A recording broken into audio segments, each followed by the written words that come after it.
Holla if you hear me. It's a late night live stream. Long day, busy day. So let's see if anyone locks in. I know it's gonna be some crazy time in many parts of the world, in the UK, but in the US and other parts of the world, people will still be awake. So let's see who's up. Gonna be talking about Groves Eubank and some of my thoughts going into this fight. Been watching interviews and all that kind of business. Yes, Moji, Asim, what's good, what's good? Shout out to the night owls, the night breed. The arch back here, big up. Same Hussein, big up. Sinar, yes, big up everyone in the chat room. Alright, let me get to the watch page right now. 1 second, people.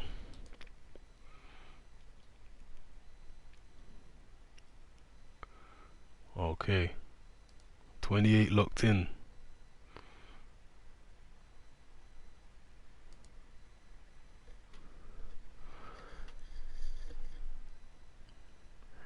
Alright, yes, big up Shaka G,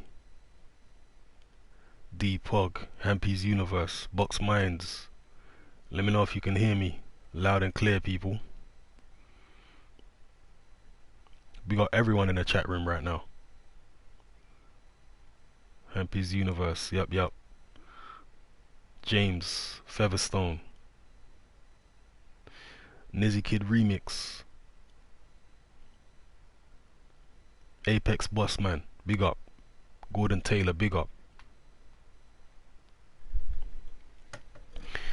Yeah, this fight is a very interesting fight. And just today, some of you who are in my Facebook boxing group might have read my posts, but for those of you who aren't in my Facebook boxing group, then this is for you. Groves has been talking about he's gonna knock out Eubank Jr. and it might be early, and he doesn't rate Eubank Jr. at all, and all this kind of stuff.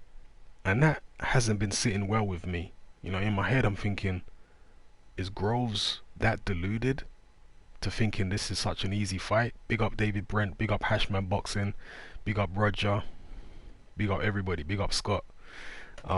Yeah, so I've been thinking, is Groves really that deluded to think that he's just gonna take Eubank Jr. out easy? Is he overlooking him? Is he underestimating him? And then today it hit me. Groves is playing mind games. Groves is not planning to take Eubank Jr. out early. Groves is trying to get Eubank Jr. to expect a firefight. He is trying to make Eubank Jr. think that he's underestimating him. Make Eubank Jr. think he's going to come out and try and knock him out. When in reality, Groves is actually going to get on his bicycle and do what he did in the DeGale fight and box on the back foot for 12 rounds. I think that's what Groves is actually going to do. I think he's playing mind games with Eubank Jr. and he's trying some misdirection to get Eubank Jr. to expect a certain type of fight, and then when the bell rings it's going to be a totally different type of fight where Groves is going to use a hell of a lot of movement. So that's what I think is actually going to happen now. Could be wrong, but I don't know. There's something not right about Groves saying he's going to knock Eubank Jr. out early and being so sure about it, and saying that Eubank Jr. don't have a prayer in the fight. Maybe he really believes that, or maybe he's doing, as I say, what he did in the lead up to the DeGale fight, where he's just using misdirection. So yeah, that's my take on it right now. Groves is gonna stick a move. Shout out to Dominic. Moji says Groves is scared. Elaborate on that. What makes you think Groves is scared, and what have you? Why do you think he's scared? Big up Nick. Box Mind says, can Groves box on the back foot for 12 rounds at this stage of his career? That's the $1 million question. Can he still do it? I'm not sure whether he can, but I think it's what he's going to try and do. I think that's what he'll try and do. He'll try and execute the same game plan that he had for the James DeGale fight. I'm pretty sure that's what he's going to try and do.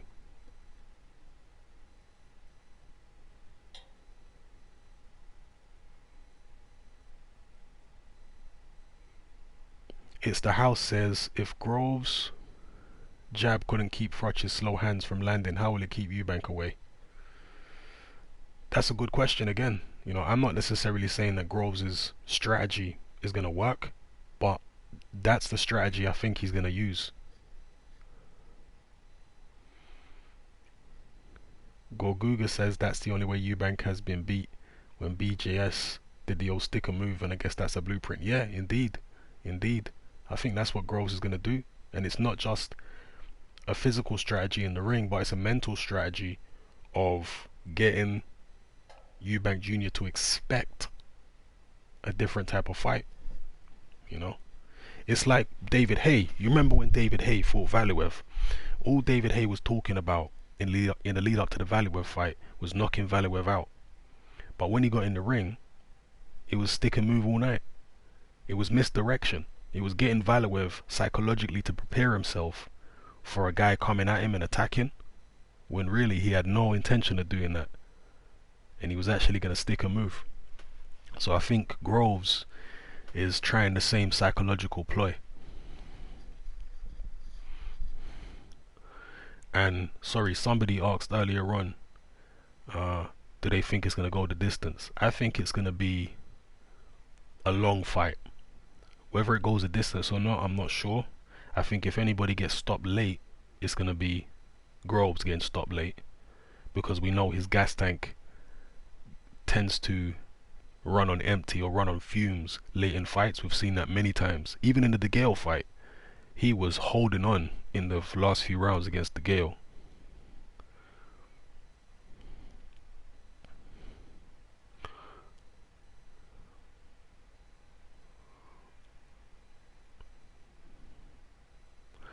Alright, Warner Demones says, yo Hatman, Groves is a big guy, looks like damn near cruiserweight. I think Junior will struggle with him.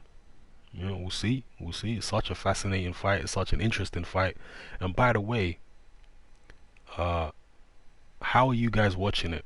I guess most of you live in the UK, so you'll be getting it on Virgin Media or Sky or whatever. But for those who don't live in the UK, who are thinking of getting the fight, are you going to watch it on a live stream, like an illegal stream, or you're actually going to get it? Because I'm thinking of actually purchasing a stream, because I want to see it in the best possible quality. And you can do it on a website called TV Player, and you can also do it on a PS4. Yeah, if you got a PS4, you can stream it direct to your PS4. But I noticed on the PS4 it says that there's no on-demand option when you buy that live stream on the PS4. So once you've watched the event, I guess you can't go back and watch it again, which to me is a bit shit. You know, because when you buy a pay-per-view with Sky online, you can go back and watch it again and again for I think a week. Whereas with this ITV one, for this particular fight, they're saying you can't go watch it again, at least not on PlayStation. I don't know whether that's the same on TV Player, on that website, but on PlayStation it's saying you can't go back and watch it again. There's no on-demand service. Once the event's over, I guess that's it. Kieran Wakefield Walsh says, how do you join your Facebook group, Hatman? Just search for Hatman Boxing and you'll find it. Just send a join request and one of the admins will add you. Nathan Sterling, and shout out to Nathan, by the way, long time subscriber. Nathan says, I think your analysis from watching Groves' latest fight was spot on. A lot of people still think of the young Groves. Yeah, you know, Groves not as youthful as he used to be, not as quick, not as sharp. Shaka G says, Groves ain't nowhere near as slick as Billy Joe Saunders. His style won't work on Eubank. Groves is too easy to hit. Yeah. Simon Peter says, big up Hatman, mate. one of the only non-biased boxing channels online. Much respect, and much respect to you too, sir.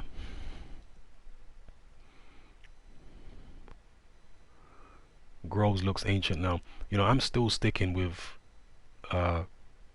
Chris Eubank Jr. to win the fight. I'm still sticking with my prediction of Eubank Jr. to win. But it's a close fight. I wouldn't be surprised if Groves took it. I think if Groves does take it, it'll be on points.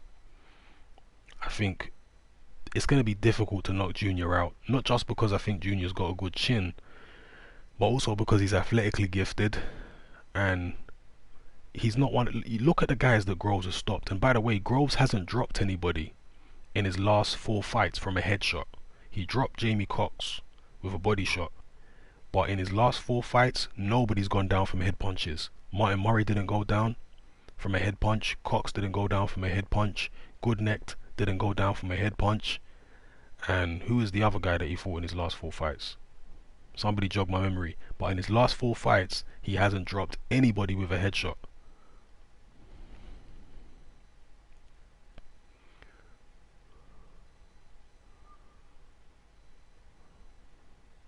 Because a lot of people are thinking all Groves has to do is land a couple bombs on Junior's chin, and that's it, the fight's done.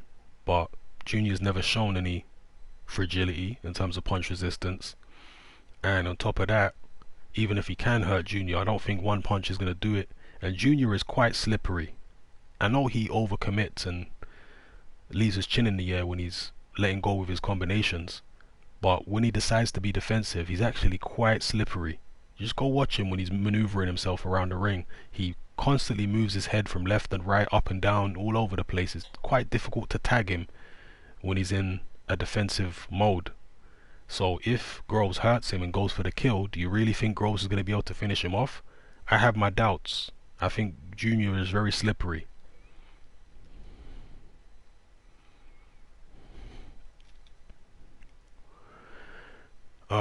Let me get to some of these questions here. Let me just pop out this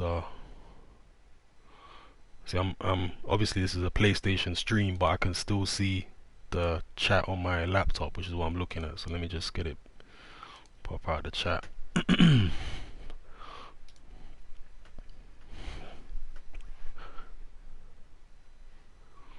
Okay.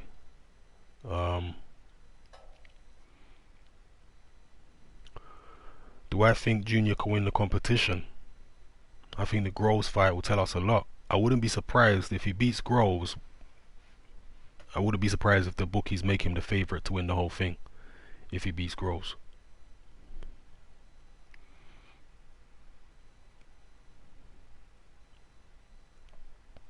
Yeah, Asim Khan says he's buying the fight. He's not messing around with this one. Yeah, same for me. I'm not messing around with this one, man. I'm gonna buy the fight. When it comes to fights which I think have a very high chance of delivering, then I try to go online and buy them when I can.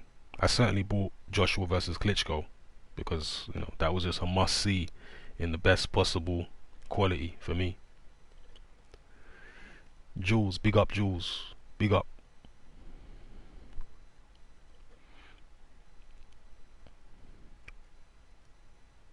And how do I think Junior will win? I think it will be a case of early on Groves having success. That's Groves' history throughout his career. You look at his fights against James DeGale, Carl Froch, you know, many of his fights, most of his top level fights, he's had success early and he's faded down the stretch. Even against people like Martin Murray, he was dominating early, but down the stretch, Murray was able to pin him on the ropes and have some success. So if guys like Murray, who, let's be real, is nowhere near as gifted as Eubank Jr., if he can have success down the stretch against Groves, why can't Eubank Jr.? I think he will. So I do think it will be kind of a predictable fight in terms of the pattern of the fight, with Groves having whatever success he's going to have early, and then later on Eubank Jr. turning up the temperature and trying to walk him down and get him out of there. So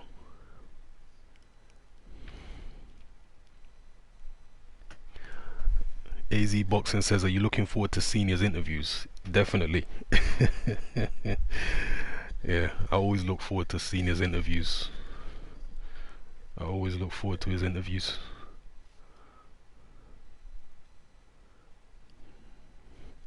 I'm trying to keep this wire from my headset away from my stubble. You can probably hear it scratching, so apologies for that.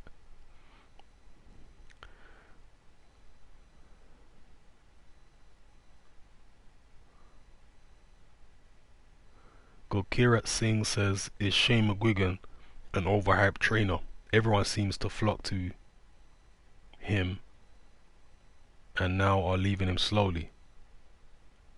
Possibly, maybe he is a bit overhyped. Time will tell, I guess.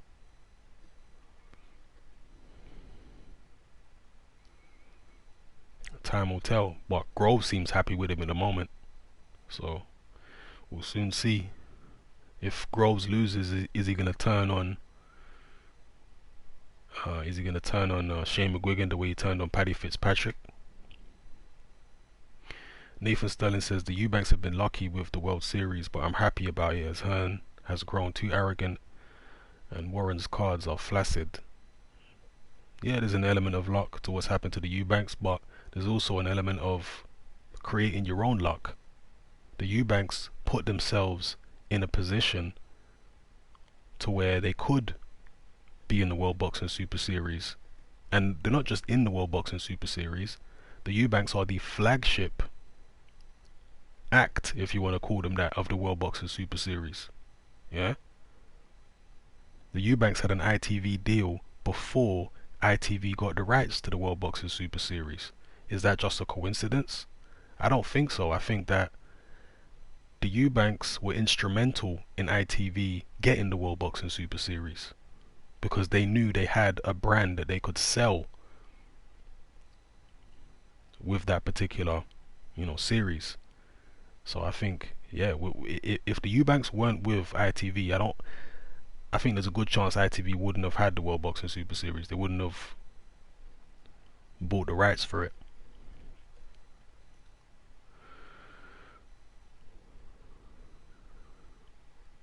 Raphael Smith says, Wilder versus AJ, who you got?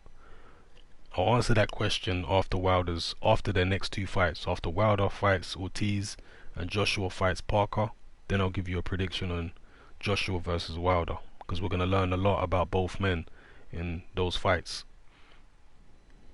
Wilder is only a 2-1 favorite over Ortiz, by the way, last time I checked, which is not a particularly big favorite when you consider the fact that Joshua is, Parker is at 8-1 or 6-1. I think he's a 6-1 underdog, Parker, against Joshua. So that's a pretty sizable underdog there.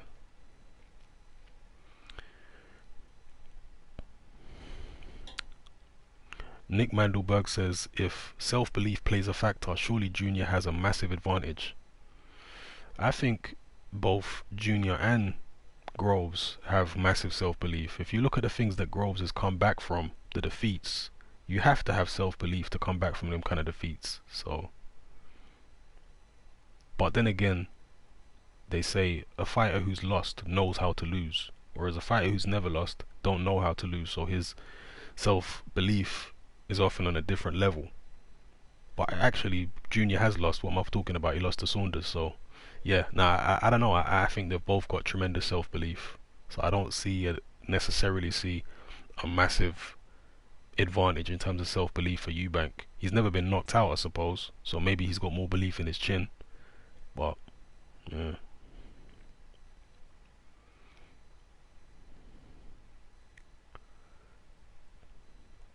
Same Hussein says, have you ever seen Zach Chelly spar? He has a similar style to Eubank. No, I've never seen him. Gorguga says Groves thought Yildirim would beat Eubank.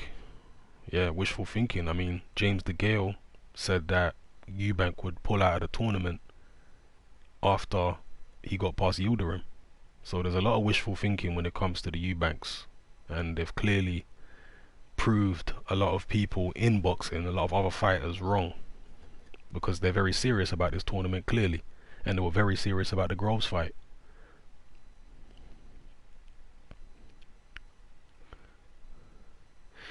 Box Mind says Eubank Jr. has the more believable body language. Grove talks a good game, but isn't looking like he truly believes in himself. I mean, I can understand that to a certain extent. You know, I can kind of understand that. But is Junior overconfident? Is he contemptuous? James Ford says, Hatman, can Eubank win without a jab? Well, he's got a jab. Eubank Jr.'s actually got an underrated jab, and this is going to be controversial, but I think that Groves' jab is actually overrated by a lot of people. Groves has got a decent jab, but it's not. I've heard some people say it's one of the best jabs in boxing, and it's the best jab in British boxing, and all this kind of business. I don't see it. I don't think Groves' jab is that great. He uses it a lot, but I don't think it's that effective. You know, if you look at Klitschko, for example, that's somebody with a real elite level jab. He could dominate a whole fight against elite competition just behind his jab. You know, when Groves fought Jamie Cox, and I know Cox is a southpaw, but did you see Groves managing to keep Cox away with his jab? No. Did you see Groves being able to keep, you know, Badu Jack and all the elite level guys away with his jab? No. He's not that effective with his jab that he can keep people out. I mean, Chudanov walked Groves down easily. Go look at the first round of the Chudanov fight. Chudanov is up on Groves' chest, getting punches off in the first round. Where was Groves' jab then? I don't think Groves' jab is this, you know, incredible weapon that a lot of people seem to think it is.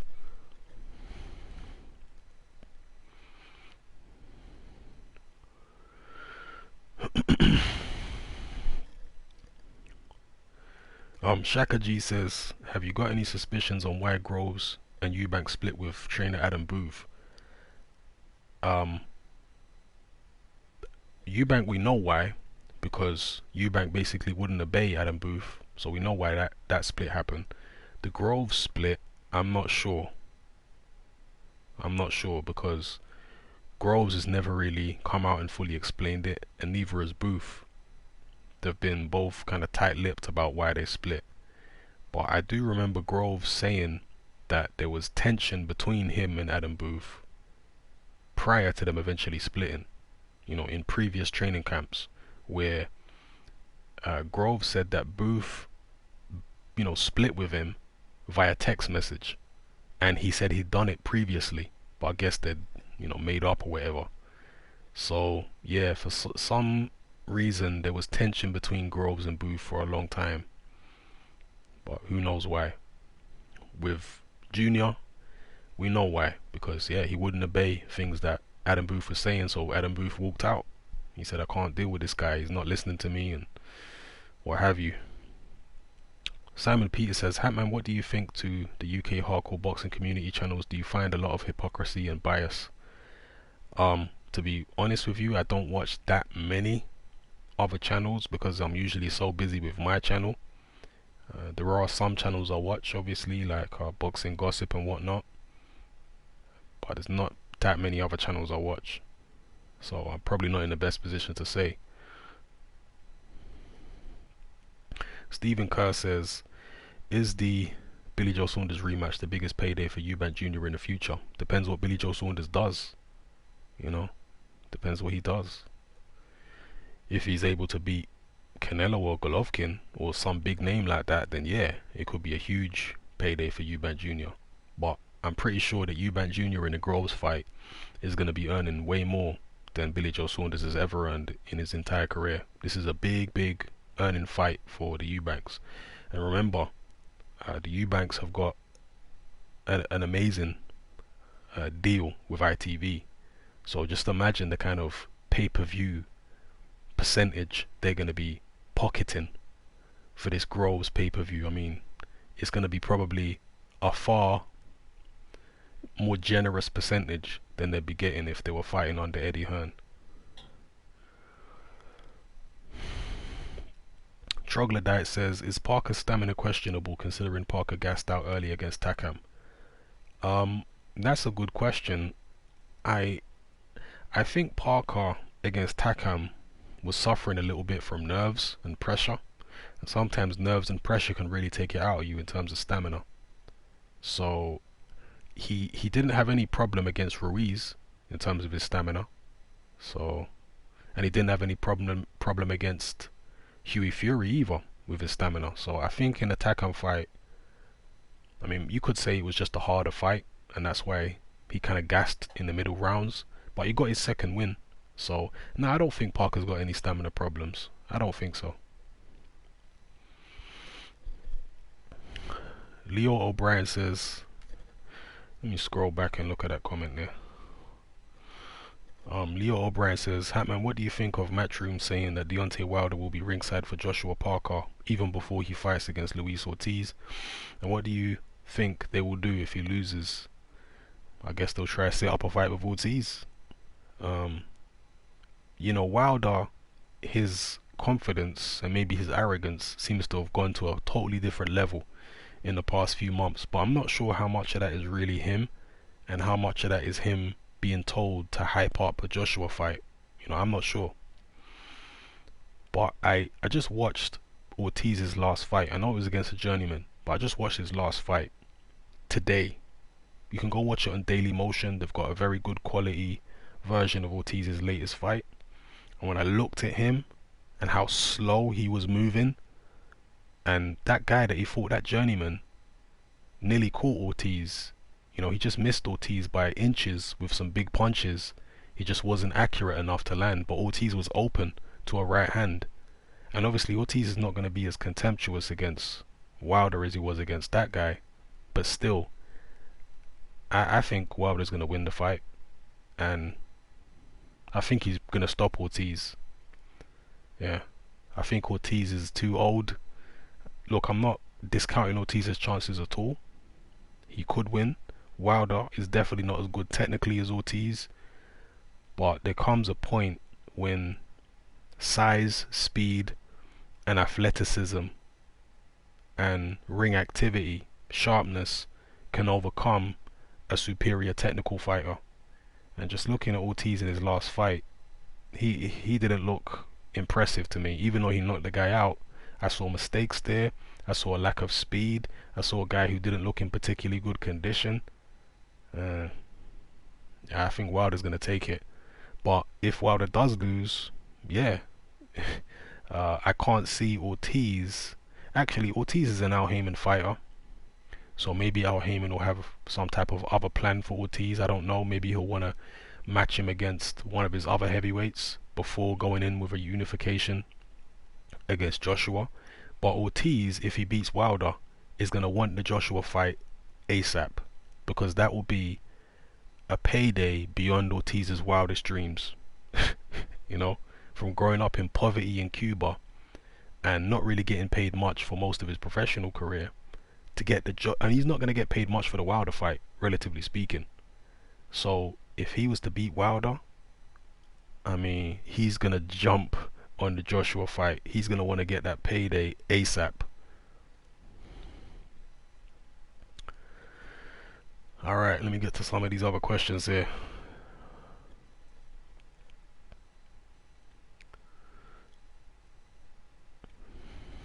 A lot of questions.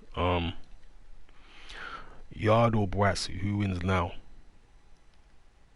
Difficult to say, because neither man has fought in any long fights.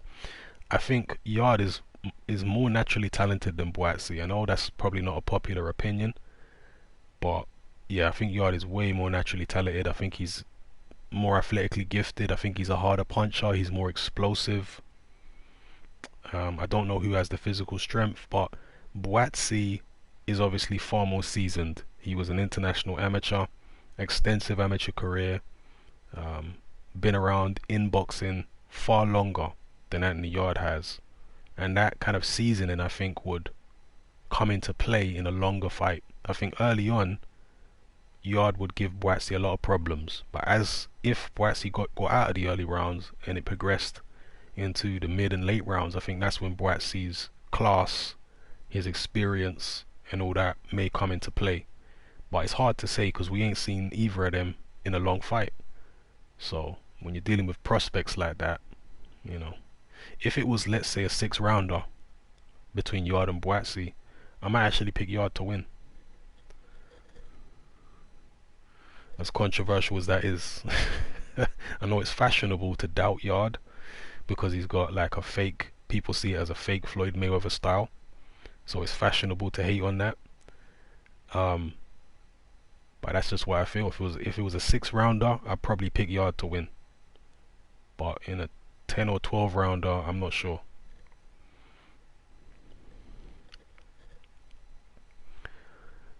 Daniel Wood says fight was very short notice versus Martz. Okay, that may be true. But still, when's the last time Ortiz really looked impressive? Did he impress you against Dave Allen? Did he impress you against Malik Scott? And he had plenty of notice for those fights. He didn't particularly impress me in either. He looked better against Dave Allen than he did it against Malik Scott. But who, stylistically and physically, is more similar to Wilder? Dave Allen or Malik Scott? And Malik Scott has never had a good chin. Didn't he go the distance with Ortiz? So, yeah.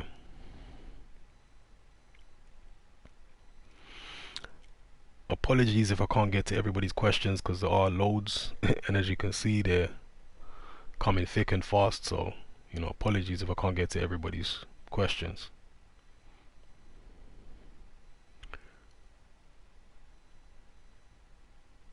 Nathan Sterling says if Ortiz can handle Wilder's right hand, I can't see him losing to Wilder. The skill divide is considerable. That seems to be the general consensus, but I think Wilder, his awkwardness, his foot speed and hand speed, his athleticism, his will to win. Wilder has got incredible will to win. He's a very determined young man, and I think people might be underestimating that element. He's just a very determined character. So I think he'll find a way against Ortiz. Unless he gets knocked clean out, then I think he'll find a way to get the job done. And if his right hand is if his right hand gets injured, he'll have to find some other way. But if his right hand don't get injured, he'll be very patient and he'll wait and wait and wait.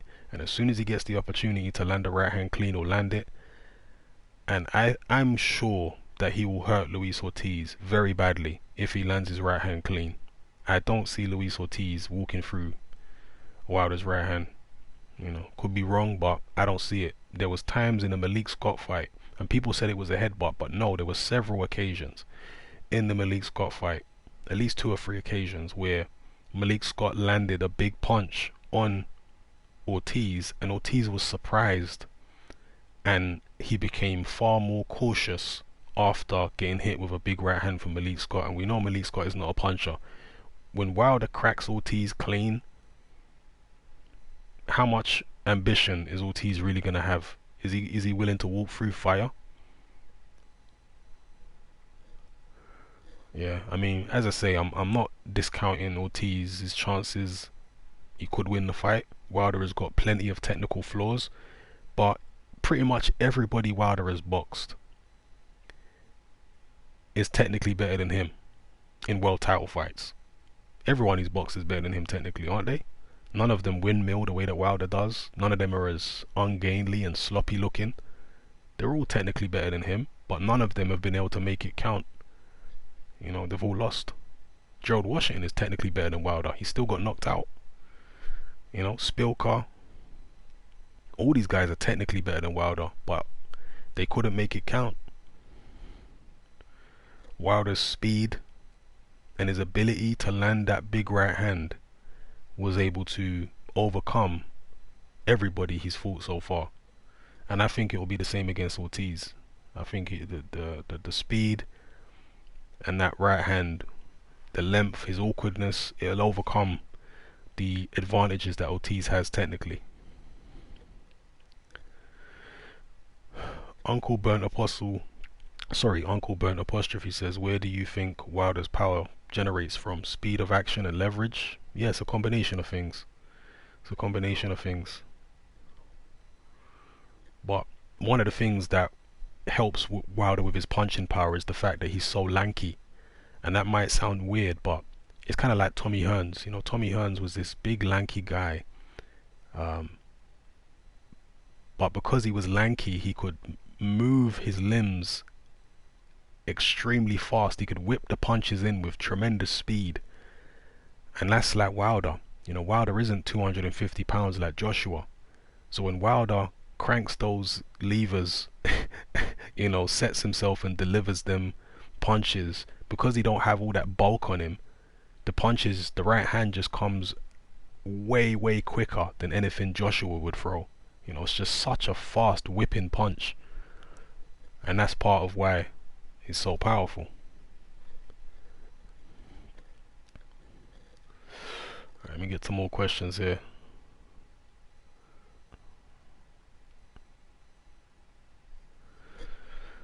Nathan Sterling says, if Wilder prevails in the AJ fight is put off, I want to see the Brazil fight.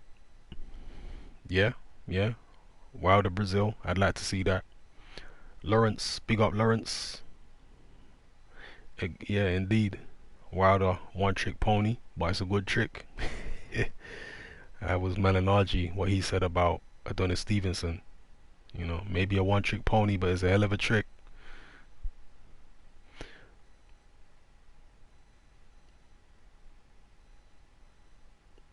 For Fox, Aikman says, I think Wilder will stop Ortiz badly. When he beats him, everyone will say Ortiz was old and never that good. Watch. I'm starting to suspect something similar, particularly after watching Ortiz's fight, his last fight against that journeyman. If he turned up exactly as he was in that fight against the journeyman, I don't think he would go 5 rounds with Wilder. So I think he's going to have to be a hell of a lot better than he was against that journeyman, which I expect him to be better, in better condition, and not as reckless. But yeah, I wouldn't be shocked if Wilder took Ortiz out relatively early. I wouldn't be shocked. I'm not saying that's going to happen, but I wouldn't be shocked at all, because the speed gap is vast, I think, between the two of them.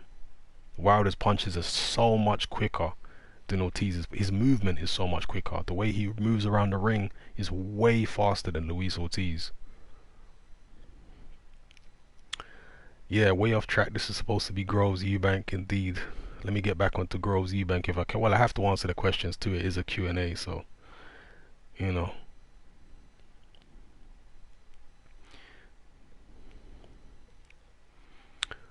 Wilder is like 218 to 220. Yeah, he's very light for his height. He's 6'7", 220. So Hatman, who would you pick in a white Brazil fight? I would actually pick, it's a very good fight, a very good fight. I would pick Dylan White to win on points, just.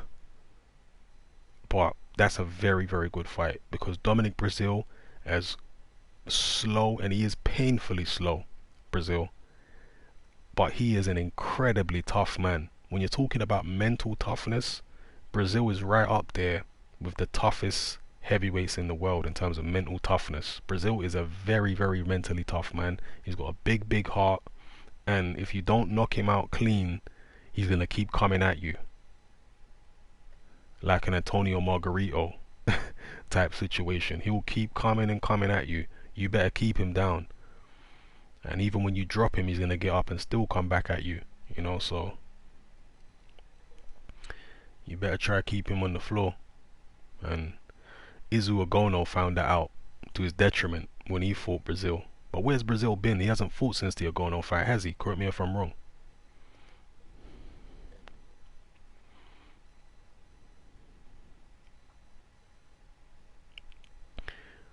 M. Ali Star says, I believe Wilder is faster, but timing beats speed all day long, and Ortiz has a lot better timing and coordination.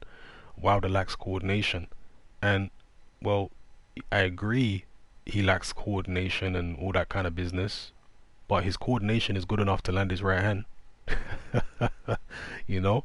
And again, didn't Washington have better timing and coordination than Wilder? Didn't Stavern have better timing and coordination than Wilder? Didn't Spilker have better timing and coordination than Wilder? All the way down the line, all these guys that Wilder has fought, didn't they all have better timing and coordination than he had? Yes, but they still couldn't beat him.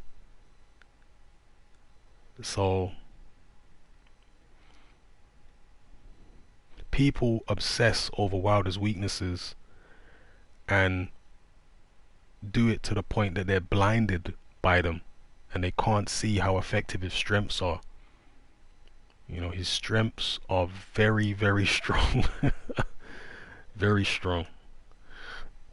M. Alista says, but how can you compare Washington to Ortiz? Well, the comparison is these are guys who all have better timing and coordination than Wilder. So they may not be stylistically the same as Ortiz, but you're talking about timing and coordination. All those guys have got better timing and coordination than Wilder, but yet he still beats them. So I can't rest all my, you know, I don't want to say hopes, because, you know, I made the best man win, but you can't rest all your hopes on Ortiz beating Wilder, in my view, just on Ortiz being technically better and having better coordination and timing, because Wilder's beaten plenty of people with better coordination and timing than himself. So Ortiz is going to need to really ship some heavy punishment in order to beat Wilder. Even if he beats Wilder, he's going to have to take some heavy punishment. Scott Dodd says, will Wilder's chin hold out if Ortiz lands? Maybe not. But will Ortiz's chin hold out if Wilder lands? You know, Ortiz is God knows how old. How much punishment is he really willing to take from Deontay Wilder at his age? You know? Do you think if Ortiz gets hit and hurt in this fight that he's going to be willing to walk through fire to get the win? I have my doubts. And, you know, maybe I'm making a generalization here, but I've never seen a Cuban heavyweight from what I can remember, and I've seen many Cuban heavyweights over the years. I can never remember a Cuban heavyweight in a world title fight who really put it all on the line when they were behind and, you know, losing the fight, and really put it all on the line to try and get the win. I can't remember it. I remember when Gomez fought Klitschko, you know, he didn't put it all on the line. I remember when Jorge Luis Gonzalez fought Riddick Bowe, you know, he didn't put it all on the line. When Odlanier Solis fought Vitaly Klitschko, I guess he wasn't in any kind of shape, but he came back after that and lost fights. And, you know, I don't know, man. Cuban heavyweights just don't have a good track record. They're always technically good, but when it comes to showing real hunger, they've always come up short from what I've seen of them over the years. Not Cubans in other weight divisions, but the heavyweights.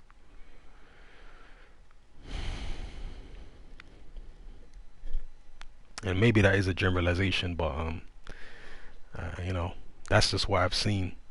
I can't explain why that is, but that's what I've seen, man. And again, at Ortiz's age, I don't see him, if he's losing against Wilder and taking big shots, I don't see him showing an incredible amount of determination. Maybe I'll be proved dreadfully wrong, but that's just my hunch.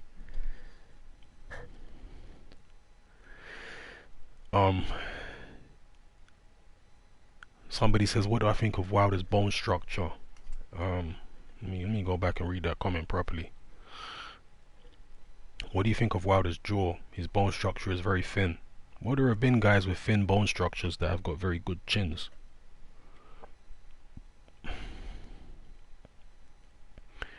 Gerald McClellan would be a good example of a lanky, tall guy with a thin bone structure who had an iron jaw. Those of you who don't know much about Gerald McClellan, trust me, that guy had an iron jaw. And the only time he ever went down in a fight was when he had a blood clot on his brain. And that was in the Nigel Benn fight. And even then, it wasn't really, you know, it was a knockdown, but it was a situation where McClellan took a knee. He wasn't knocked to the canvas. He got hit with a shot and decided to take a knee because the pain in his head from the blood clot on his brain was so intense. But prior to that, he hadn't been down against Nigel Benn. McClellan had a tremendous chin, one of the best chins I've seen. In fact, his chin was too good, because if his chin wasn't so good, he might still be a normal functioning human being today. But because his chin was so good, Nigel Benn had to hit him until the guy's brain was bleeding before McClellan would take a knee. That's how good his chin was. And he was a skinny guy. So you can't always judge whether someone can take a shot by their build, because I've also seen guys with big, powerful builds, big strong neck, and they can't take a punch. You know, I remember Julio Cesar Vasquez was a light middleweight champion who fought Winky Wright and, you know, a bunch of people. And Vasquez had this big square jaw, short neck, powerful build, but he got dropped, and I think he eventually got knocked out. I can't remember which fight it was now, but I remember him being all over the all over the place in one or two fights, and he had this big powerful build. Andre Berto, look at Andre Berto, big, you know, strong, powerful build, big thick neck, and he's got absolutely no chin at all. So, you know, people's builds can be a bit misleading in terms of their ability to take a punch. In fact, Berto is probably the best example. Very powerfully built guy, no punch resistance at all. Nathan Sterling says, do you think Eubank can hurt Groves? Yes, I think he can. Groves' chin has never been great. It's never been great. David Lawrence Graham says, do you find it harder to be critical of fighters if they've praised your channel? No, and I hope that I won't. You know, I hope that's never gonna affect me. I hope that's never gonna affect me. At the end of the day, when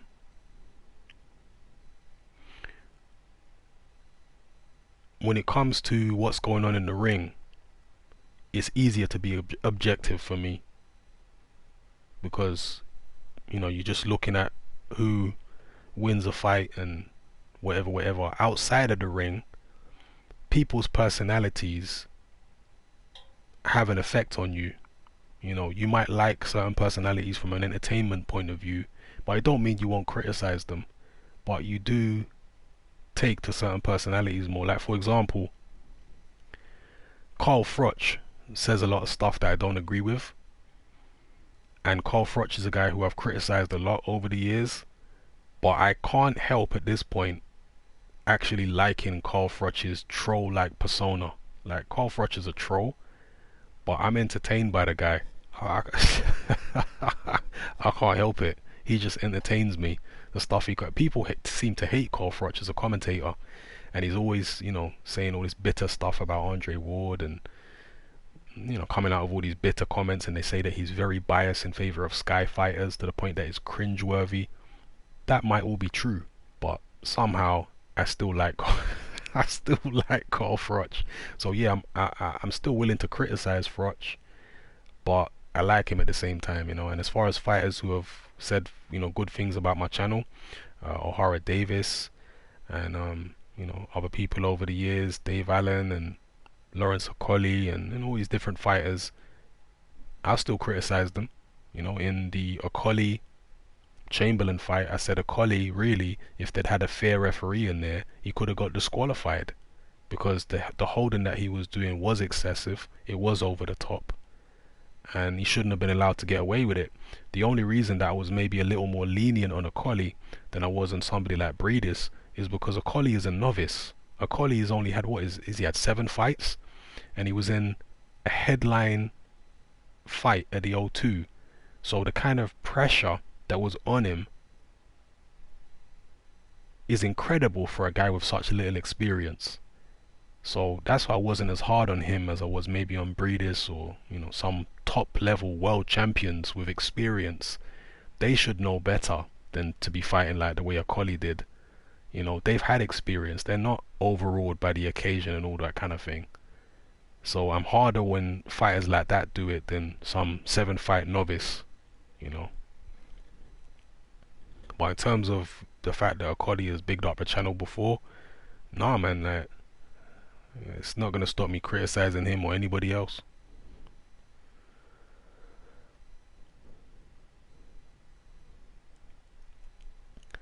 Alright, let me get to some. Skip Bayless says, I think head structure determines jaw strength. I mean, I think there are many different factors that play into a person's ability to be able to take a punch. I think a lot of it is psychological, not only physical but psychological. The cultural medium says, Hatman, have you ever been dropped in sparring? No. Was never dropped in sparring, was never dropped in any fights. But I can't say I fought at the highest level. So it's not necessarily indicative of an iron jaw, you know.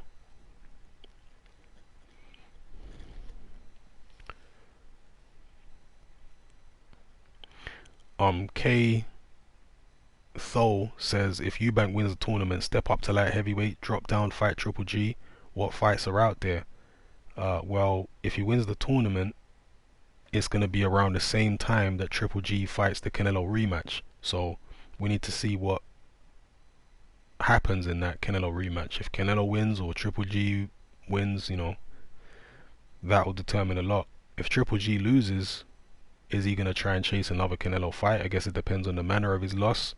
Maybe he'll move up in weight. I mean, you know, who knows? Who knows? The landscape in boxing changes so quickly that it's really hard to say what Eubank Jr. should do if he wins the tournament right now.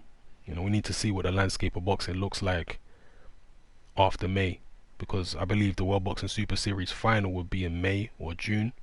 So yeah, we need to see what it looks like then.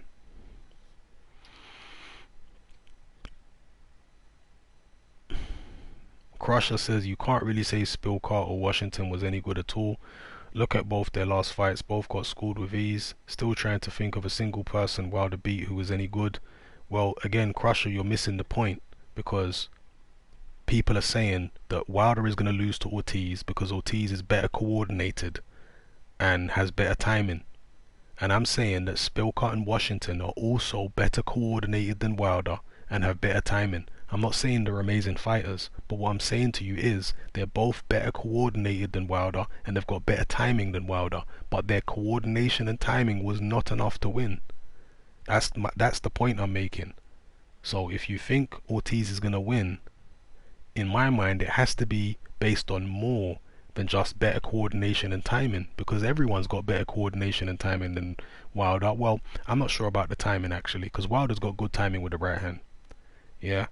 But in terms of coordination and technique, everyone that Wilder fights has got better coordination and technique than him. But they still lose. So you're going to need more than that. There's got to be more to your game than just better coordination and technique than Wilder. You got to have other stuff going for you.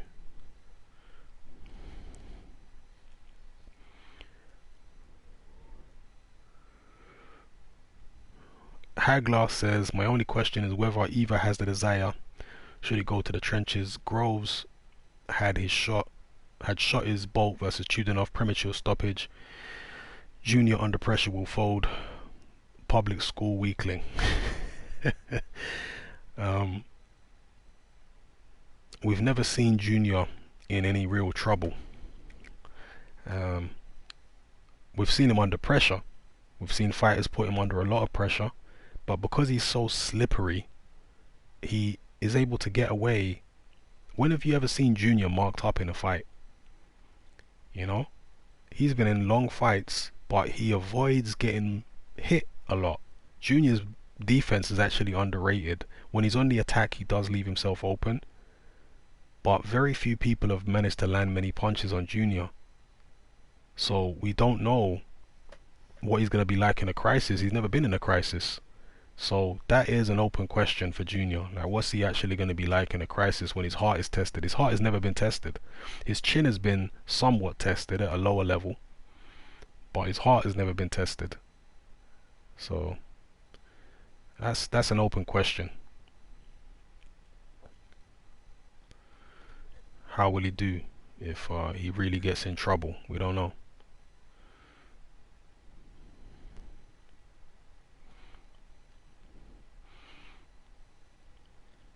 George Milner says, how significant do you see the size difference being? Grove seems to think it will be key.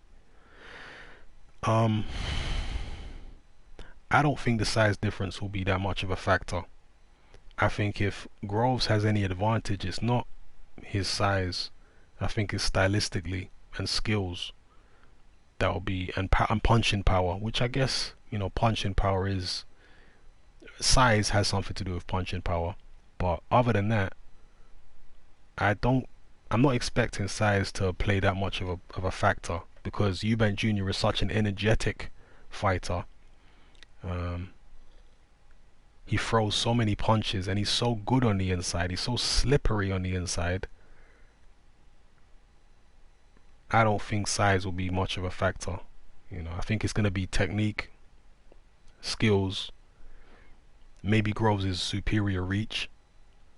They could be factors, but his body mass, I doubt that will be a factor. I could be wrong, but I'm not in my head envisioning that will be much of a factor.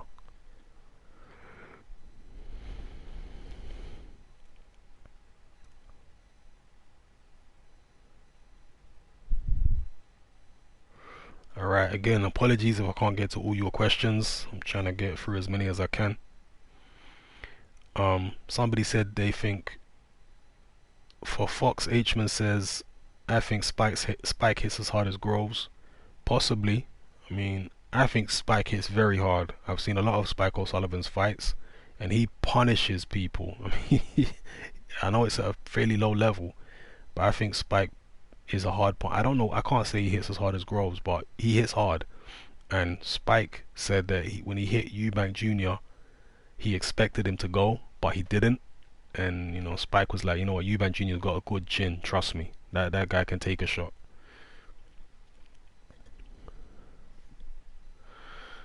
Samuel's X says, how many rounds do you think it will take Groves to establish a jab to control Eubank?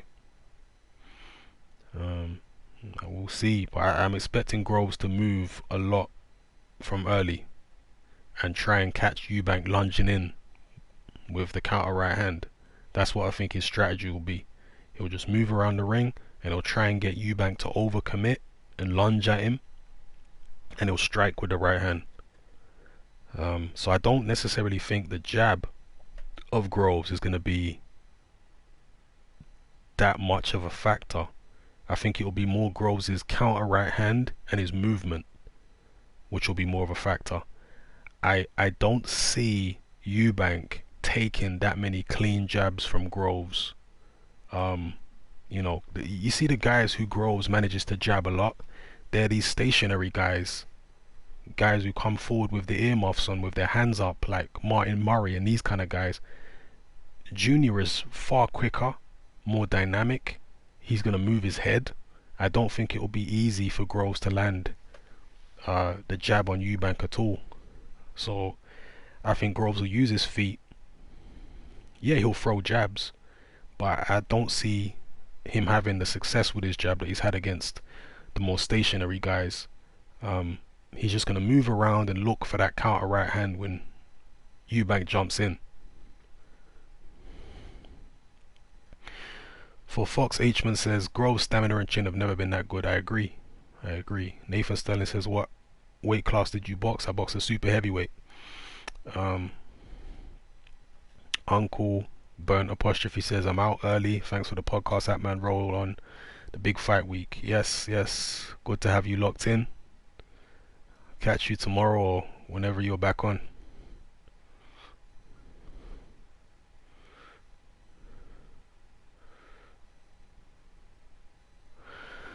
Zeus Charles says, Hatman, do you think all these boxers have alias YouTube accounts and comment on channels like yours? I don't think boxers have got that much free time on their hands to care that much about channels like mine. Most of the fighters who watch my channel are up and coming fighters. They're fighters who haven't really made it big yet. The fighters who have made it big, they don't, if they do watch my channel, they certainly don't talk about it. It's only the Eubanks really who have shouted me out, and it wasn't Junior who shouted me out, it was Senior who shouted me out. And You know, senior no longer boxes.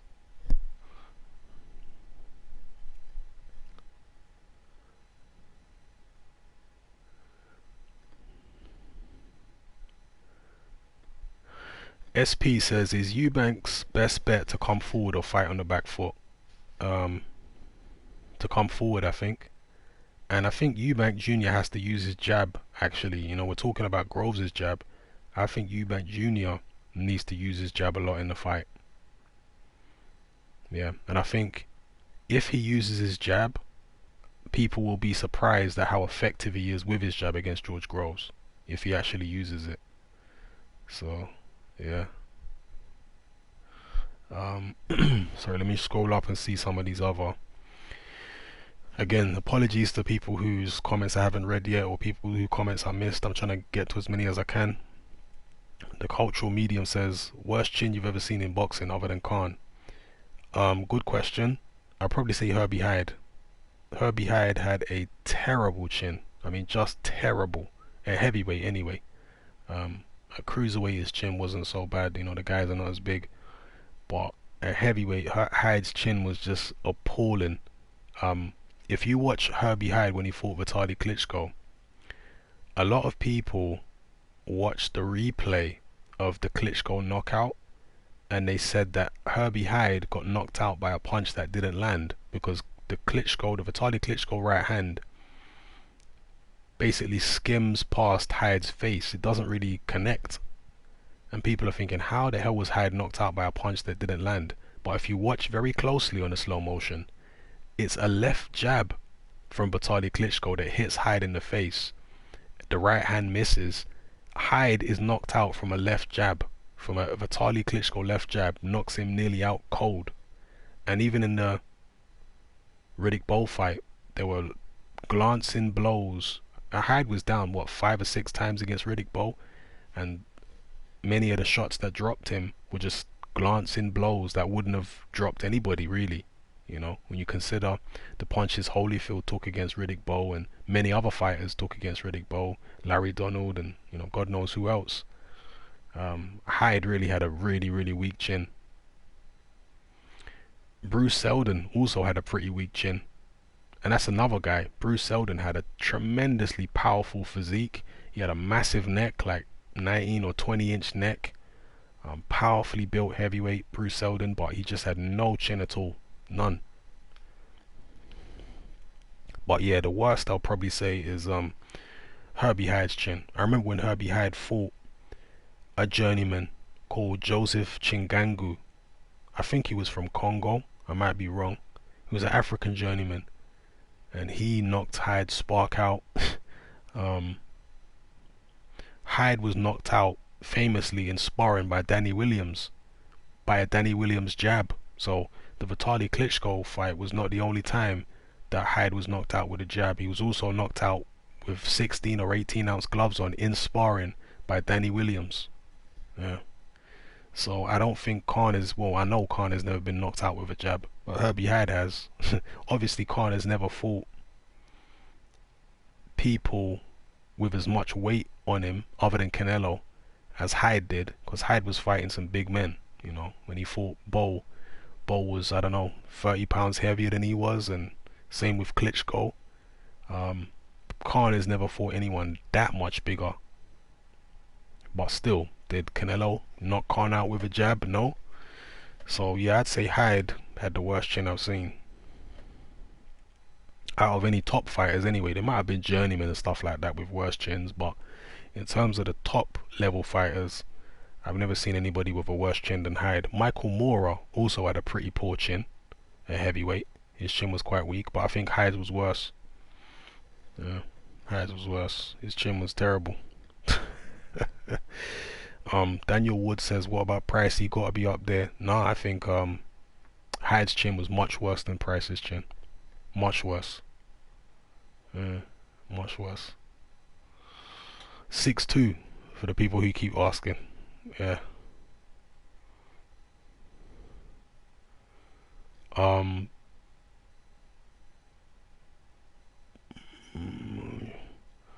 El Rablo says, Eubank Jr. more intelligent in my opinion. I see more confusion in Groves acting. KO, this will be a factor. Don't think Groves is the better fighter, so I'm with Eubank. Yeah, I'm saying Eubank. Yardy Boxing Talk, big up Yardy Boxing Talk by the way. He says Eubank never faced anyone as experienced as Groves. The power and experience will be the deciding factor. Groves is taking it for sure. Alright. That's your pick. Yardy Boxing Talk is Groves taking it for sure. Could well be. You know, I wouldn't be at all surprised if either guy won. But at the moment I'm leaning towards Eubank. I think it's gonna be a tough fight. You know, it's so interesting when it comes to these big fights. You get people coming down heavily on one side or the other. You get people who are adamant that Eubank Jr. is gonna destroy Groves, and you get other people who are adamant that Groves is gonna school Eubank Jr. and neither party, neither side really seems to think it's going to be overly competitive. I think this is going to be a very competitive fight and a very difficult fight for both guys. I don't see anyone having an easy time in this fight. I don't see Eubank having an easy time. I don't see Groves having an easy time. I think it's going to be a tough fight for both of them. And I think both of them, win or lose, you know, whoever wins or loses, they're both going to come out of the fight with a lot more respect for the other guy. Whether they admit it or not is another thing. But when they're home alone after the fight, sitting down, recovering with all their bumps and bruises, they're going to have a lot more respect for the other guy. So yeah, I think it's going to be a very, very tough fight. I wouldn't even be surprised if it turned out to be a controversial decision, you know, or a close decision. Big up the cultural medium. Says he's enjoying the bouncer stories. Sign up to the Patreon. Shout out. Thank you. Josh Ashcroft says if Eubank loses to Groves, what's his next step? It really depends on the nature of the loss. It really depends on the nature of the loss. For Fox, Aikman says, why didn't they put Glavatsky in the World Boxing Super Series, but they put Huckin and Kudryashov? Glavatsky was actually in reserve for the World Boxing Super Series. He's one of the reserves, and I'm not sure why he wasn't in the initial pick. Maybe he just wasn't available, or maybe he had an injury or something. But yeah, Glavatsky actually is one of the reserves for the World Boxing Super Series at cruiserweight. So he's not fully in it, but he's potentially in it. That's all I can tell you about it. Capavelli says, Hatman, did you hear what Carl Froch said about Junior's chin? Well, I know Froch rates Junior very, very highly and says he's got a great chin and, you know, he's a great fighter. So I have spoke about it before. Yeah, Froch rates Junior very highly, and he has done for a long time, having sparred him. LH Rover says, what do you think about Lee Selby and Josh Warrington fight? Who wins and why? I think Lee Selby will win. I think Josh Warrington is relying far too much on Selby being intimidated by the Leeds fans, and you know, Warrington has got all this work rate and all this fire in his belly, but I don't think that's going to be enough against Lee Selby. I think Lee Selby's going to pick him apart and outbox him. Might not necessarily stop him, but I think Lee Selby's going to win the fight. I think Warrington is just too basic. All the guys who have given Lee Selby problems are guys who actually have got skills, you know. I don't think Warrington is the most skilled guy. I don't see him being able to cope with Lee Selby's slickness and skills. I don't think so. I see Lee Selby winning the fight decisively. Whether it's on points or stoppage, I see him winning, and I don't see any controversy about it. That's my view.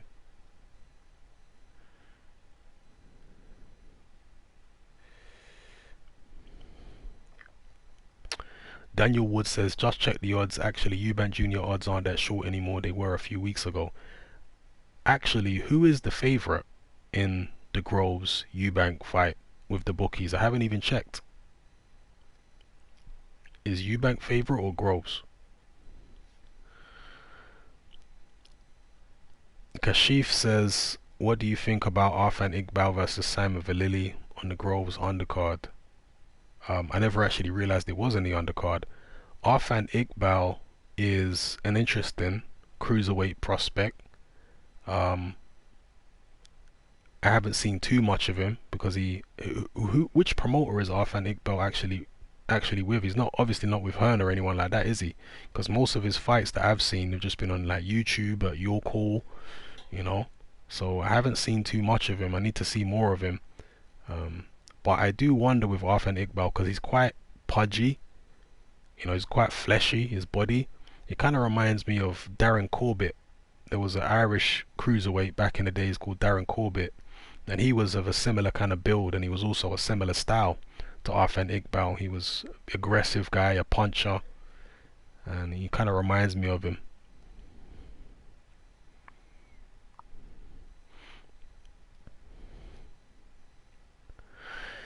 Andrew says Groves has gone as far as he can. It's Junior's time now.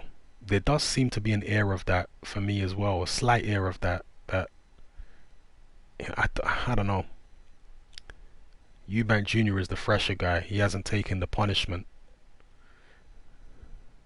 and he seems to be on the ascendancy, coming into his prime.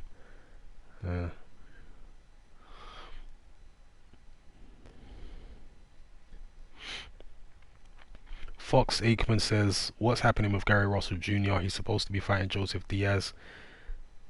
He hasn't really got anything as WCBC champ. Needs to be stripped. Coming like Stevenson. I'm pretty sure it's Gary Russell's hands. Gary Russell has got probably the most brittle hands in boxing. He is a featherweight who spars with 20-ounce gloves on. Yeah. And he even does pads with 20-ounce gloves. Have you ever seen a featherweight with 20-ounce glove? You know how crazy that looks? Because his hands are that brittle that he has to wear 20-ounce gloves, and that has really destroyed Gary Russell Jr.'s career, is the fact that his hands just are made of glass. He's got glass hands. Skip Bayless says, catch the last question of mine, Hatman. I think both guys are too bone idle, and none will be willing to concede. Let me try to catch your last question.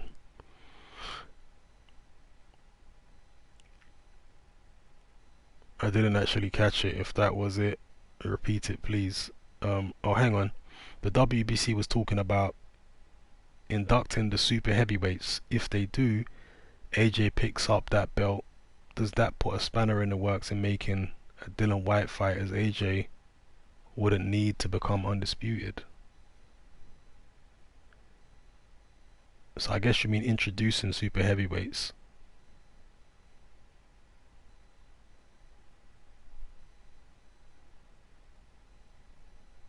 Oh, Deontay Wilder fight, sorry. I mean, we'll have to wait and see if the WBC really introduce a super heavyweight division. You know, boxing is very stuck in its ways when it comes to these top weight divisions, light heavyweight and heavyweight and cruiserweight. They're very stuck in their ways because the WBC wanted to introduce a super cruiserweight division, but they backed away from it just recently. They said, no, we're not going to do it. But they were talking about doing super cruiserweight, and now talking about super heavyweight. You know, heavyweight is a classic division and one of the original divisions. So for heavyweight to now be superseded by super heavyweight, I don't know. You know, I don't know whether they're actually going to go ahead with that.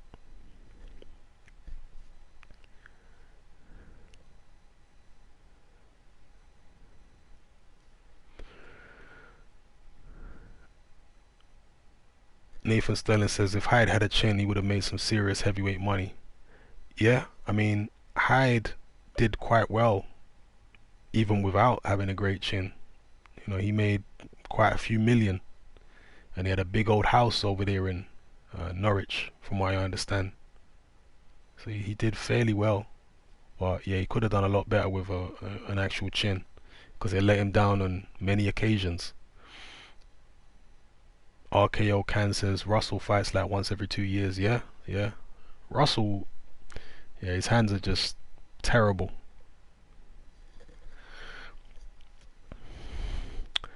Um, El Haj 5 says, talk about Dylan White and how he can beat Miller, who is a poor man's Chisora. Not a great chin, only took shots from Gerald Washington. Um, I'm not sure why you say he don't have a great chin, because nobody has hurt Jerome Miller so far. Nobody's put him down. So, and as far as being a poor man's Chisora, I think at this stage he's much better than Chisora. Much better. It remains to be seen if he's better than a prime Chisora, but I suspect he probably will be. Yeah, he's certainly better than Chisora is now. Way better. And as far as Dylan White beating Miller, I'm not necessarily sure Dylan White would beat Miller, to be honest. And Dylan White has also shouted out this channel before. I'm not sure he would beat Miller. That's a very tough fight for Dylan White. Very, very tough. Miller is very strong, very big, throws a lot of punches. He's not particularly fast, but he's not that slow either in terms of his hand speed. His foot speed is obviously very slow, but his hand speed is not that slow, and he's a good combination puncher. I think a lot of people are underestimating Miller. I think Miller is dangerous for any of the top heavyweights. I'm not saying he's going to beat all the top heavyweights, but I think he's dangerous. I do think he's dangerous. He's a very determined, very confident. Yeah, I think he's underestimated by many because of the fact that he's fat. And Miller has also shouted out this. Miller used to comment on my videos, by the way. Again, Miller's kind of got to the point now where he's not really chatting to some of the smaller channels because I guess he feels he's too big or he don't have enough time or whatever. But when Miller wasn't quite as much in the headlines as he is now, he used to leave comments on my videos. In one of the videos, I was saying Jerome Miller was fat. I think it was when he fought God, who's the African journeyman, if you can even call him a journeyman, who fought Dominic Brazil. The guy's name escapes me at the moment. Fred Cassie. When he fought Fred Cassie, I think it was that fight, and I was saying that I'd like to see a fight between the fat boys, Jerome Miller and Andy Ruiz. And Miller popped up in the comments saying, "Oh, you got jokes," calling me fat. Yeah, I mean, isn't he fat? Would I say it to his face? Well, if I was behind some type of steel door, yeah, I'd say it to his face. Washington fought scared. Yeah, he did. He did fight scared. Washington don't have the warrior spirit in him at all. He don't have the spirit for boxing. He has the physical attributes, but he don't have the warrior spirit. El Rablo says, when we are talking about intelligence, do you see someone on Ward's level or even higher? To me, he's on top. I think I might agree with you. Ward is on top because Ward is not as gifted as a lot of the other top fighters. You know, Ward is not as gifted as a Terence Crawford. He's not as gifted as a Vasyl Lomachenko. You know, he's not gifted like those guys. So he has to be smart. You understand? Like I've always seen Ward as Bernard Hopkins 2.0. That's how I see Ward. He's not the new Roy Jones or Sugar Ray Leonard or Mayweather or anything like that. He's like a Bernard Hopkins 2.0. He's like a slightly more athletically gifted Bernard Hopkins. Yeah. So he has to be super smart to make up for the fact that he's not. He's not like he's not. He is athletic, but he's nothing special athletically. So, in order to be an elite fighter, when you don't have anything special athletically, you're not a big puncher, you don't have crazy speed, then you better be extremely smart and you better have impeccable technique, which are two things Andre Ward has.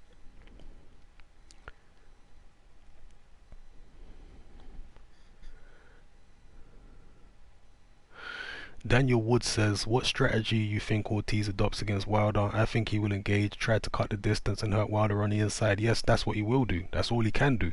He can't box no other way. He's gonna have to come forward and try get on the inside and, you know, land shots, but he's gonna have to walk through some very, very heavy artillery to get close to Deontay Wilder. And how will he take that heavy artillery? In the Jennings fight, he showed the ability to fight on the inside, but Jennings made it easy for him. Jennings chose to engage Ortiz on the inside, which is just madness. Why didn't Jennings move? You know, when Jennings fought Klitschko, he moved around for the first few rounds to draw some of the sting out of Klitschko before engaging Klitschko on the inside, and Klitschko can't fight on the inside. But against Ortiz, he was on the inside in the first round against Luis Ortiz. I mean, he handed the fight to Ortiz on a silver platter. He couldn't have made it easier for Ortiz than he did. You think Wilder's going to do that? Wilder's not going to be anywhere near the inside against Luis Ortiz.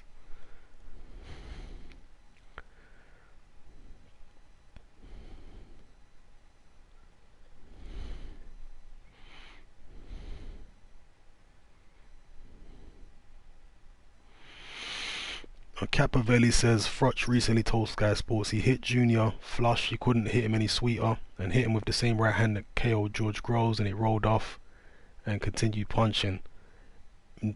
Yeah, true. The Motto UK, big up, big up, big up. Every time the Motto UK, don't know. Junior always seems to wear full face head guards in sparring. You know, the face saver head guards, which cover your whole face. I know your chin is slightly exposed in face savers, but still. And also, you know, you're sparring in big 16-ounce gloves. So, I'm not saying Junior don't have a great chin, but, you know, when you're sparring in them big gloves and a full face headgear, it's not like getting hit without headgear and little 10-ounce gloves on.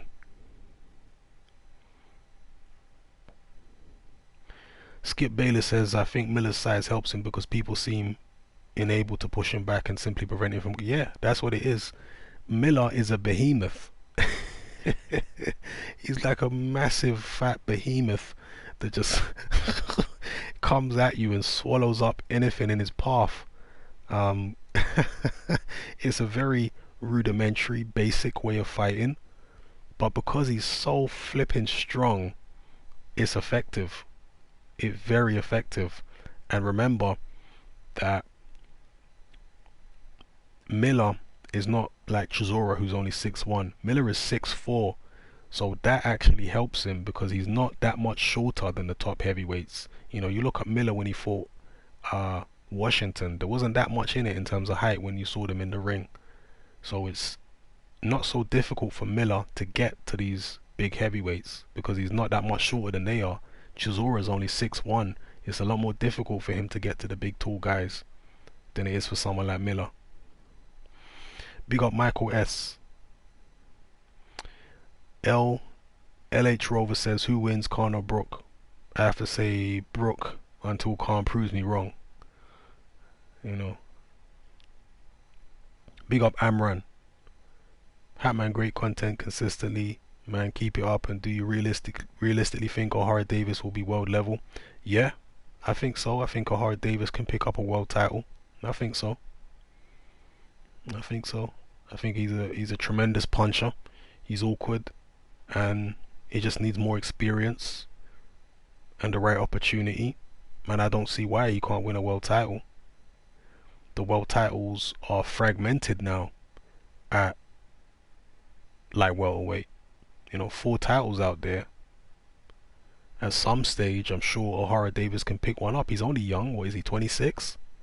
He's got plenty of time. I'm pretty sure a guy with the kind of punching power that Davis has got, the long arms, the awkwardness, I think he can win a world title at some stage. Yeah, I do believe that.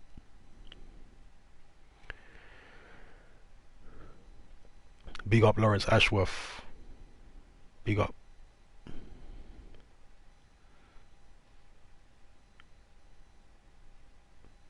"54 Trail Swan says, has Brook become forgotten? I guess somewhat. I guess he has somewhat. He needs to have a good win to put himself back at the forefront of the pecking order in British boxing. So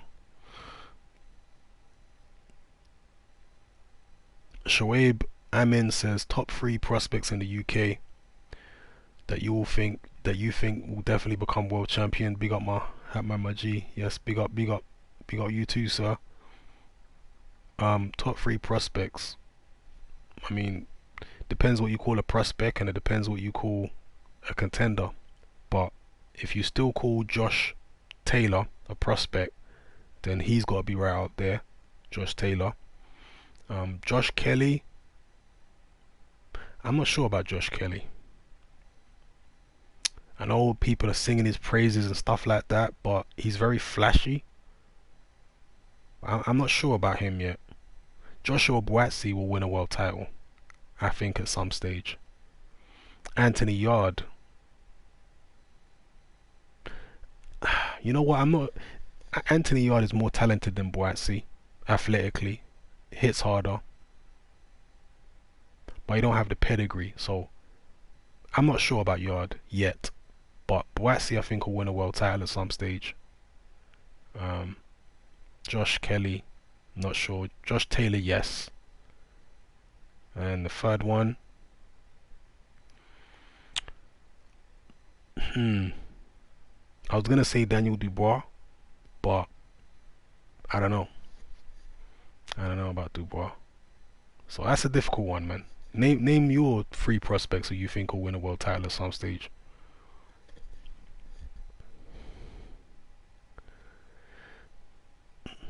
It's weird because Miller weighs 300 pounds, but he's muscular with it. Yeah, he's got a lot of muscle. It's not all fat. He's plenty of muscle there too. He's got massive legs, Jarrell Miller. Like some of the biggest legs you've ever seen on a human being are on Jarrell Miller. Big up Michael Stans. Looking forward to the next Patreon. Indeed, indeed. Tuesday.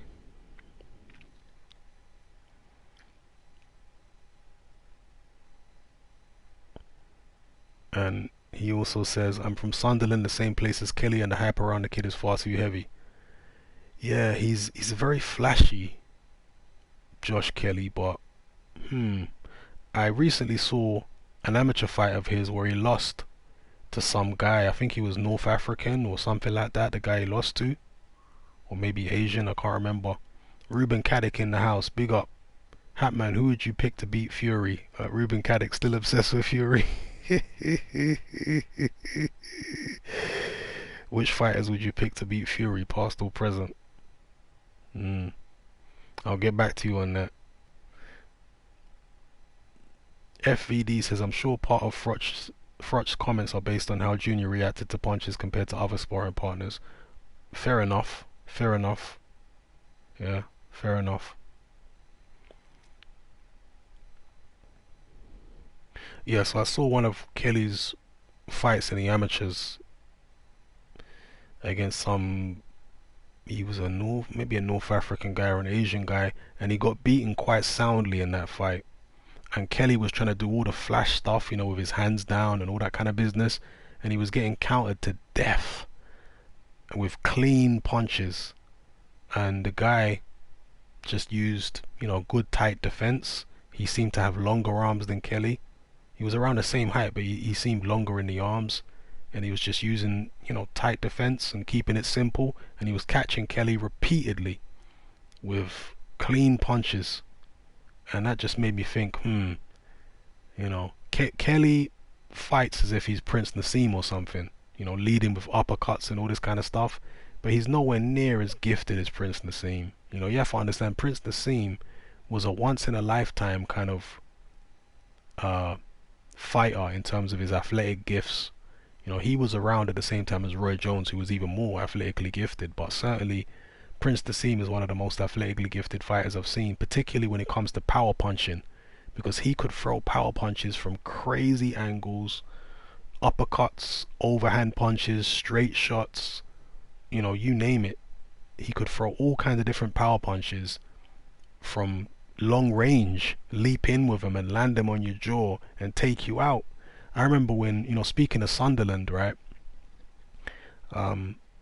where Michael Stannis, I hope I'm pronouncing your surname right, but Billy Hardy was from Sunderland, and I remember Billy Hardy fighting Prince Nassim, and I think Billy Hardy was European featherweight champion at the time, and he fought Prince Nassim, and he got blown out in a round by Prince Nassim, and Nassim hit Hardy with a left hand on his nose that broke his nose. But if you see the way Nassim threw the left hand, it was effortless. He just glided across the ring and cracked Billy Hardy in the nose with this left hand and sent Billy Hardy flying. He was just effortless the way he would deliver punches, power punches. Josh Kelly don't have that kind of talent. He is talented, he is gifted, but I think to fight in the way that he fights, you're gonna have to have almost Prince Nassim level natural ability in order to get away with that. And even then, Nassim was only able to get away with it for a certain amount of time, until he got found out technically.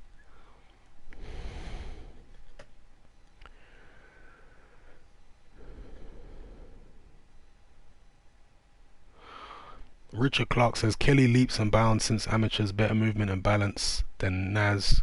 Kelly a lot like Jones Pac-Man. I don't think, from what I've seen of Kelly, he's anywhere near as talented as Prince Nassim, or certainly nothing like Jones. Definitely not. And if he has improved since the amateurs, well, he's still fighting with his hands down, and he's still leading with uppercuts and leaving himself open and all this kind of business. So if he has improved, it's certainly not in terms of keeping his hands up more or anything like that. So we'll see. We'll see.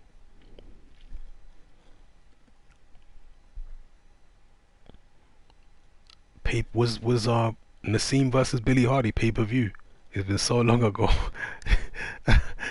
Oh my gosh, is that the fight you're referring to? I'm getting so many comments here, I'm not sure. I'm not keeping up.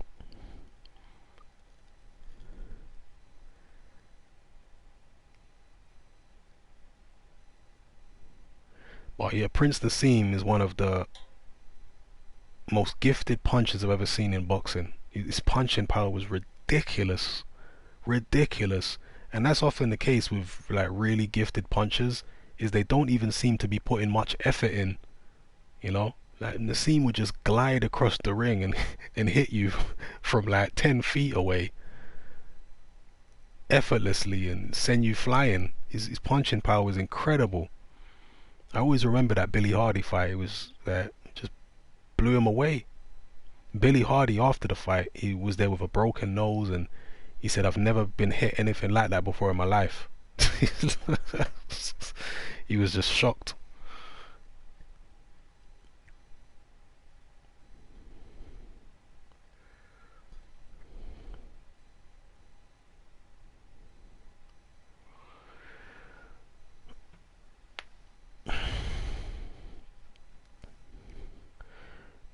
Apex Bossman says Nassim moved like Roy Jones. Nah, Nassim was more erratic and um creative with his movement than Roy Jones, I would say.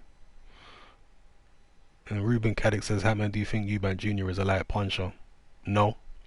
Amir Khan's Chin says, thoughts on Gorman. Hatman seems to be flying under the radar in terms of prospect heavies. Yeah, I'm impressed by what I've seen from Gorman so far. He's got extremely fast hands for a man of those dimensions, like very fast. I think he's maybe as fast as Andy Ruiz in terms of hand speed. Very, very fast hands. So that's the thing that impresses me most about Gorman. He might not be, I mean, he can punch.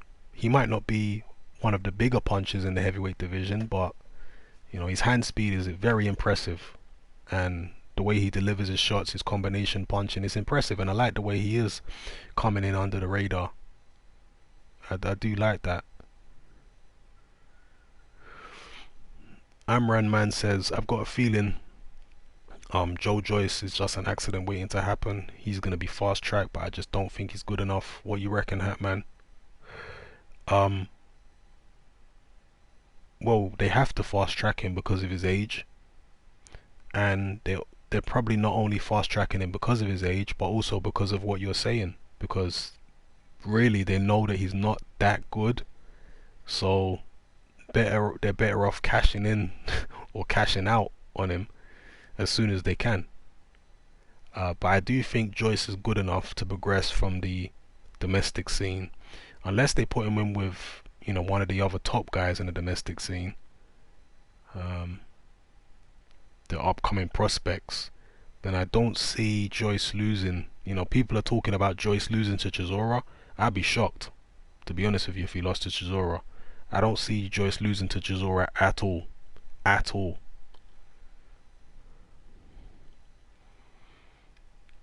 So, yeah, I think Joyce, if he's fast tracked and they pick the right fights, and I think Chisora is one of the right fights, if he's fast tracked, you know, he could get up there to world level.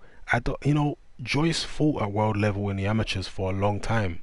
That's what you have to understand. And even in the World Series of Boxing, he fought at world level against very, very good fighters. So he's not somebody that has had it easy, Joyce. You know, in the amateurs, he fought top guys for many years. He has sparred hundreds of rounds with Joyce. So he's tough. Joyce now, they're calling him the Juggernaut, right? But in the amateurs, Joyce was also known as the Iron Giant. That's what they used to call him in the amateurs. And one of the reasons they call him the Iron Giant is because supposedly Joyce has got an iron jaw. Joshua used to beat the absolute crap out of him in sparring, and apparently couldn't put Joyce on the deck. So he's got a very good chin, supposedly, and he's going to need it.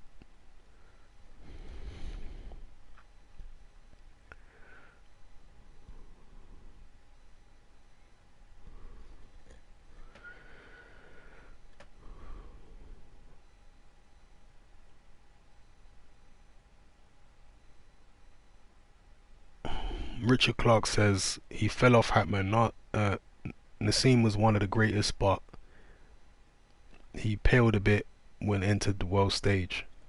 I think it was a combination of things with Prince Nassim. Big up Casa is calling. Casa calling, by the way. Um, it was a combination of things with Nassim. One, his technical deficiencies were shown up when he started fighting the Barreras of the world, and even before he fought Barrera, you know, when he fought Augie Sanchez and people like that, Kevin Kelly, his technical deficiencies were exposed in those fights. But his power was able to get him out of jail on a number of occasions. But I also think it was a case of Prince Nassim falling out of love with boxing prior to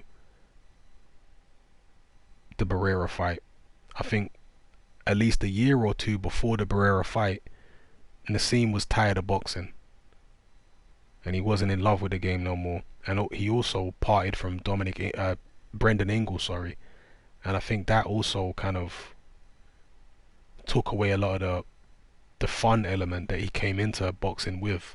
He seemed to lose that once he left Brendan Ingle, and also his style changed. You know, he was somebody who was trained by some Latino trainer alongside Manny Stewart, and he had this weird setup where one round Stewart would be in the corner, and then in the next round the other guy would be in the corner, or something like that, or maybe they'd both be talking in the corner at the same time. Some weird setup which just seemed like a disaster. And then I think I'm not sure if that was the case for the Barrera fight, but the changes that Manny Stewart tried to make for Prince Nassim were detrimental. You know, Stewart tried to make Nassim more conventional, and Nassim was effective because he was unconventional. So making him more conventional, Stewart felt like that would improve his punching power, which it might have done, but it also made him more predictable, so easier to read. So yeah, it was a combination of different things which led to Prince Nassim's downfall. But in terms of punching power, he's one of the most talented fighters I've ever seen. Just in terms of having natural power, he was incredible. I remember watching his early fights on ITV when he was fighting at super bantamweight, and he fought people like Vincenzo Belcastro and Freddie Cruz and all them kind of guys. And the punching power was just tremendous because he was fighting in small halls and stuff like that. So when he was landing punches in those fights on those undercards, you could really hear the punches landing because the crowds weren't that big, you know. And his punching power was just phenomenal.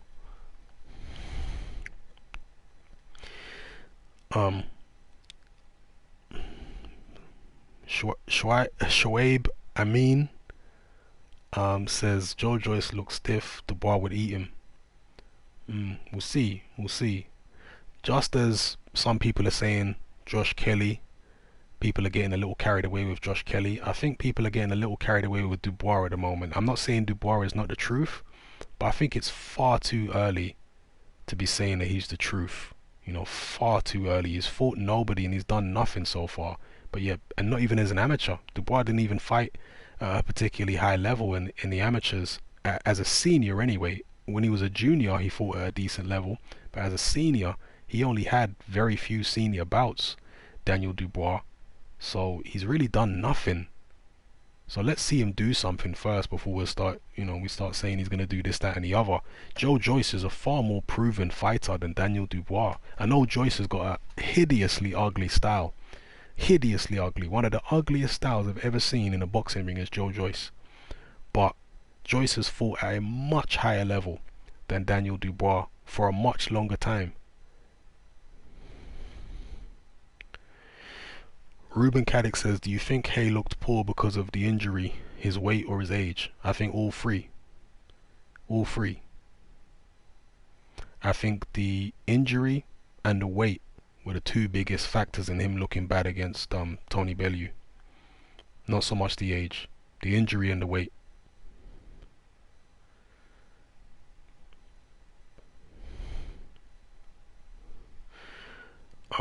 Didn't Nassim have brittle hands too, says Big Mo. Not particularly. Not particularly. He did have hand injuries. He did. But his hands were not particularly brittle. I mean, it's all relative. But when you talk about brittle hands, you think of somebody like Floyd Mayweather or Joe Calzaghe. They had brittle hands. Nassim didn't have brittle hands like that.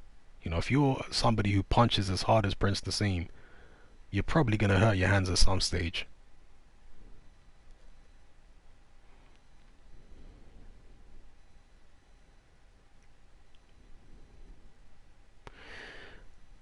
Mike Left 9 says Eubank is open to counters. Abraham caught him a few times. Yeah, Abraham is good at tucking up on the ropes and putting his guard up and getting you to unload punches on his guard. And when you're unloading punches at his guard, he then comes out with a counter. And he did catch Eubank a couple times. But I don't think that will happen that much against Groves. Groves doesn't cover up the way Abraham does.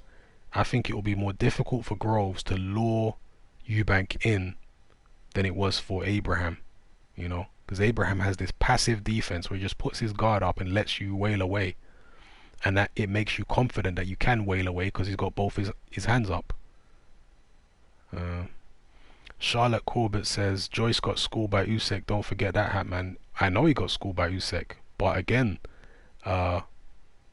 these are top world level fighters that Joyce has been in with. Has Daniel Dubois fought Usyk? No. Has Daniel Dubois fought in the Olympic final? No. You understand what I'm saying? Like, Joyce has been in with way higher competition than Daniel Dubois has ever been in with.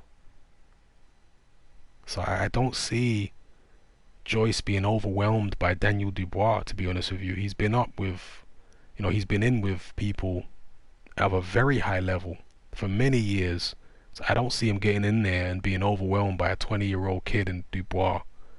Like, I don't think so. I'm not saying that Dubois couldn't beat Joyce, but I don't think that's an easy fight for Joe Joyce. Or sorry, an easy fight for Daniel Dubois. I don't think so. I've heard, what has Dubois done that makes people think that he's definitely gonna destroy all these people? Like, what has he actually done? Who's he beat in the amateurs or in the pros? What are people basing this on? What, the fact that he's a big guy that can punch? Like, plenty of big guys can punch. Who has he beaten, amateur or pro, to make you think that he's the next big thing in the heavyweight division? That's my question to people. Ruben Caddick says, do you think Eubank Jr. has improved since he fought BJS? Definitely. He's improved massively since he fought Saunders. Massively.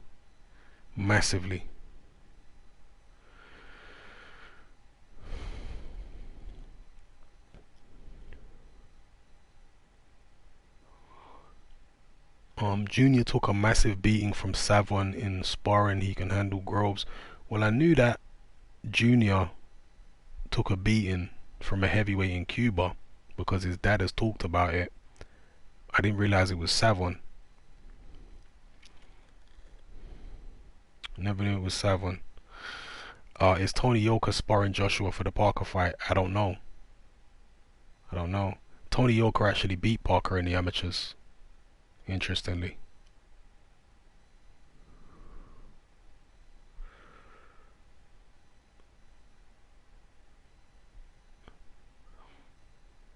Amran says, Hatman, do you think Chamberlain could use his loss against Okoli to try and become more successful than him? Or do you think he's just a European level at best? I just don't think Chamberlain can beat Okoli. And I think Okoli will probably be more successful than Chamberlain. Chamberlain, as I said in my post-fight video for that fight, he's a small cruiserweight, but he's too big for light heavyweight. So he's in no man's land. You know, that's the problem. He's in no man's land. And he's gonna need more confidence. Isaac Chamberlain. He's a naturally shy kind of person. He's gonna need more confidence going forward. He's a young guy though, he's very young. So maybe he can build his confidence as he matures mentally as he gets older.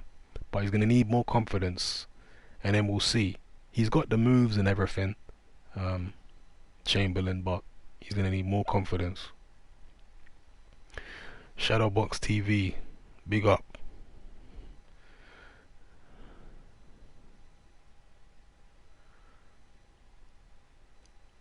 Is Mario Kendallin the best boxer ever?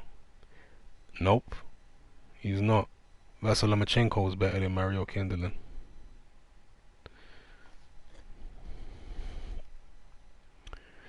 What about Lerone Richards apparently handling Junior in sparring?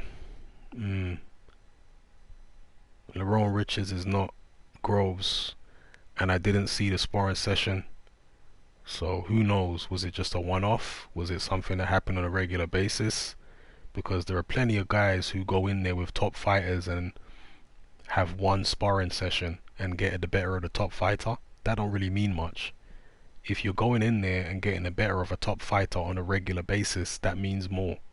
But if you're just doing it as a one-off, it's not really anything to read too much into. Mike Clef says, Okoli is a very raw product. Lawrence needs to develop his ring IQ. Yeah, he needs to stop being so over anxious. He's just so anxious to knock people out. And but the Isaac Chamberlain fight will be a great learning experience for Lawrence Okoli. A great learning experience for him. And he'll improve a lot, I think, from the Chamberlain fight. Casa Colin says, is it really true Eubank Jr. had no big league sponsor, and if so, why? Clean cut warrior stock, total dedication, etc. Well, the Eubank outfit is a lot smaller than the Hearn outfit, you know, than Matchroom and stuff like that. So they're a small outfit. Rome wasn't built in a day. That's what I would say about having no big league sponsorship, because they don't have a big, you know, management team behind them like MTK. They're not a big promotional outfit like Matchroom, so they don't have the, you know, the manpower. They don't have enough staff on hand at the moment to be able to take care of all these different things and give them pushes and all these different avenues at the moment. But if he beats Groves and if he wins the World Boxing Super Series, I think you're going to see the Eubank brand become much bigger, and I think you're going to see sponsorships and all that kind of stuff. You know, the Eubanks are playing the long game. Eddie Hearn is trying to say, well, the Eubanks have made a mistake. If they were with me, they'd be getting sponsorships and this, that and the other. Yeah, but you'd also be taking your cut, Mr. Hearn. The Eubanks are playing the long game, and in the long term, if Junior is successful in the ring, it's going to be better for him to be independent of Hearn and Warren. it's going to be better. Just as it was for somebody like David Haye. David Haye, after he left Frank Maloney, he never signed any long-term deals with any promoters ever again. And it was better for him in the long run to do it that way. He earned more money in the long run doing it like that than being under any promoter. But again, David Haye started off small, and in the beginning they weren't getting the big sponsorships and all that kind of stuff, but he was smart enough to play the long game. So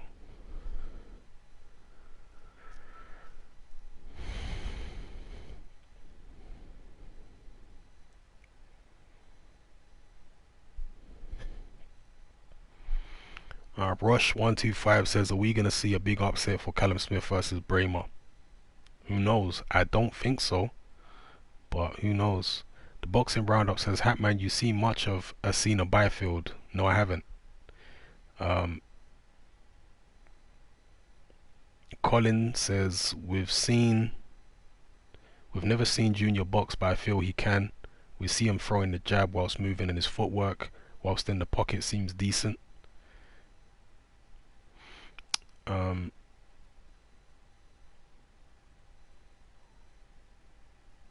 Did Dubois drop Joshua in sparring? Well, I've heard contradictory statements from Dubois and his team. One day they say, yeah, they did drop Joshua in sparring, and then the next day Dubois' dad said, no, he didn't drop Joshua. Joshua was on his feet, but he was hurt and they had to stop the spar. Michael Stannis says, Groves has always sparred bad. Look at the Frotch fight. Frotch leveled him when they sparred, then Groves gave him all he could handle.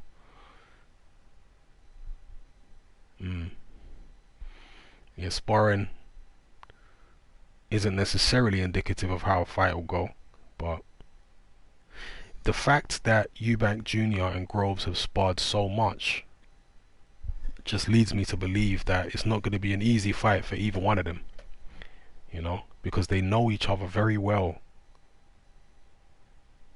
So I don't see it being easy for either of them.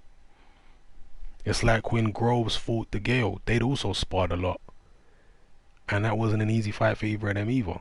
You know, Groves won the fight, but it was close.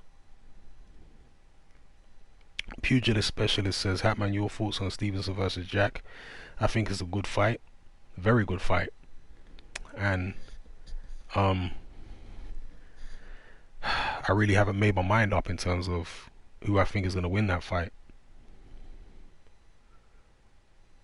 I haven't made my mind up. I think it should be a good fight, yeah. Internationalist says, why is there Just Cause open in every podcast? Because I'm streaming from a PS4. So when you stream from PS4, there has to be some kind of background, right? So, and one of the reasons that I'm streaming from PS4, the last couple of times that I've streamed, it's been from my laptop, not from the PS4. And the last time I streamed from my laptop was on Patreon, and there's been some issues with my streaming software, so you know, I decided to stream on PlayStation this time because it's more reliable.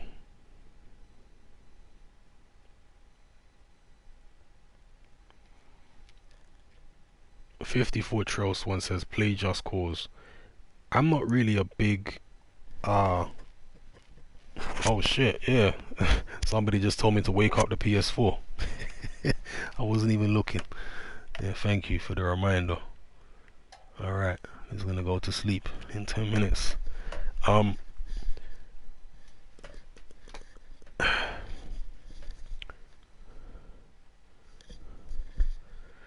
Stevenson Jack, yeah, that could be a good fight. That could be a very good fight. Looking forward to that.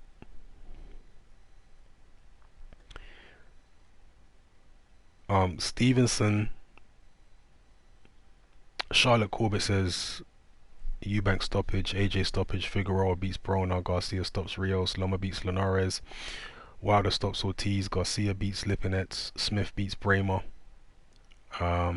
Jack, too many tools for Stevenson, easy victory.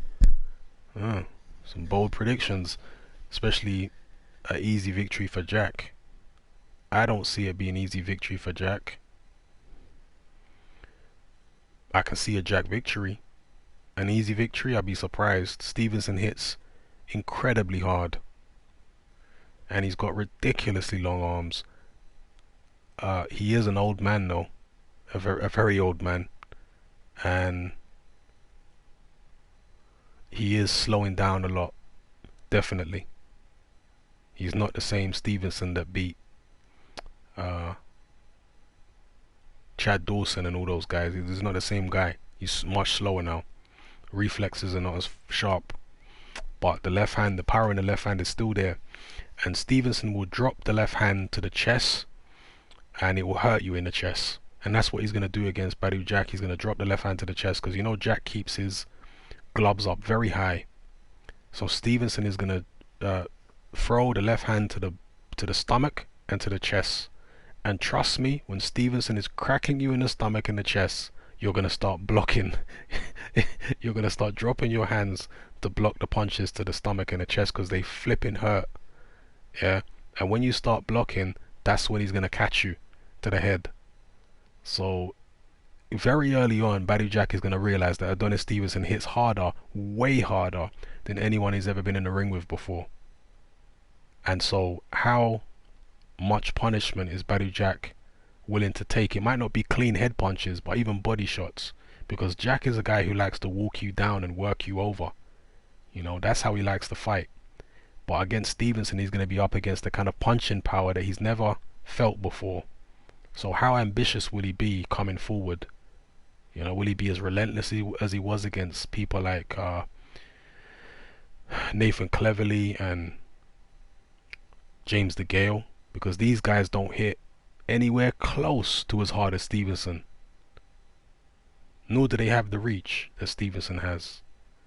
So Stevenson, you know, if Stevenson can't keep Badou Jack off with the power, then yes, Stevenson's in trouble. He's in big trouble. But it all hinges on that left hand from Stevenson and those long arms. If he can get Badou Jack's respect with the punching power, then it could be a tough night for Badou Jack. It could be a situation where Badou Jack has to rally late to get to Stevenson, because Stevenson has gassed a bit in late in fights. He does slow down late in fights. He's got very long arms. Those long arms get very heavy as fights go on, and he struggles to keep opponents at range when fights go long. So, you know, I could easily see Badou Jack winning. That he's got a lot going in his favor. He's got youth. He just seems to be more together technically, defensively. He's been fighting at a higher level recently than Stevenson, so he's got lots going for him. But Stevenson's power and his reach, that long left hand that he uses from long range, is a very formidable weapon to get through before you can get to Stevenson. So we'll see. I'm definitely looking forward to that fight. Nathan Sterling says when Miller gets knocked down, he's gonna he's gonna fall through the ring. What was that movie with Hulk Hogan and Zeus? You know Zeus, Tiny Lister, the actor with the wonky eye. I always felt like Tiny Zeus, yeah, a Tiny Lister, Zeus. He looks like in the face, he looks like a black version of Mini-Me. I don't know if anyone else has ever noticed this, but look at Mini-Me's face. You know Mini-Me from Austin Powers? His face is maybe I'm just like bugging out here, but I swear his face always reminded me of Zeus, just a white version, a white dwarf version. But yeah, in that movie with Zeus and Hulk Hogan, I swear somebody gets like body slammed through the ring. And that's even happened in the WWF a couple times, isn't it?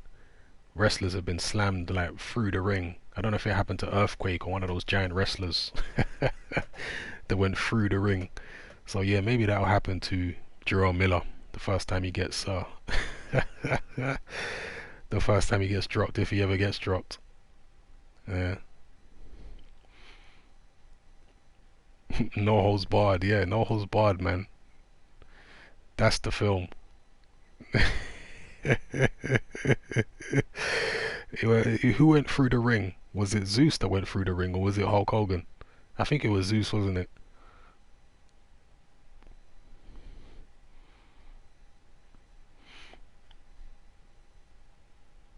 Ruben Caddick says, who is the pound for pound hardest puncher you've ever seen? Chris Nassim got to be up there. Julian Jackson has got to be up there.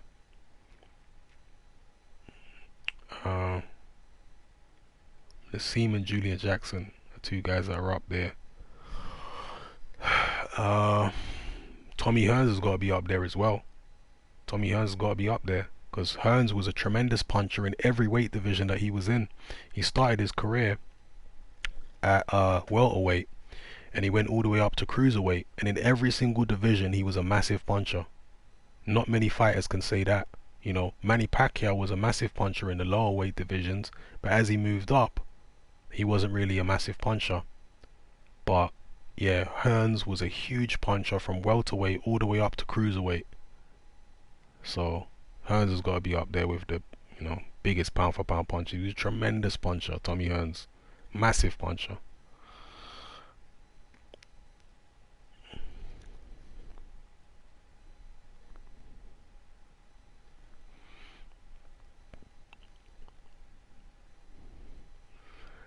Alright, good night, Ryan Talman. Thank you for tuning in. Amit77 says the tag team match was good in SummerSlam. Man, I used to love WWF, man. I used to love WWF. The good old days, you know, like in the 80s and 90s. Oh man, I love WWF. Ultimate Warrior, the Bushwhackers, Legion of Doom, Hulk Hogan, the Hart Foundation, Shawn Michaels and Marty Jannetty, Ric Flair, Mr. Perfect, Brutus the Barber Beefcake, the British Bulldog, the Natural Disasters, that was Tugboat and Earthquake, Gold Dust, Dusty Rose, I mean so many, man. The Iron Sheik, Sergeant Slaughter, the Big Boss Man.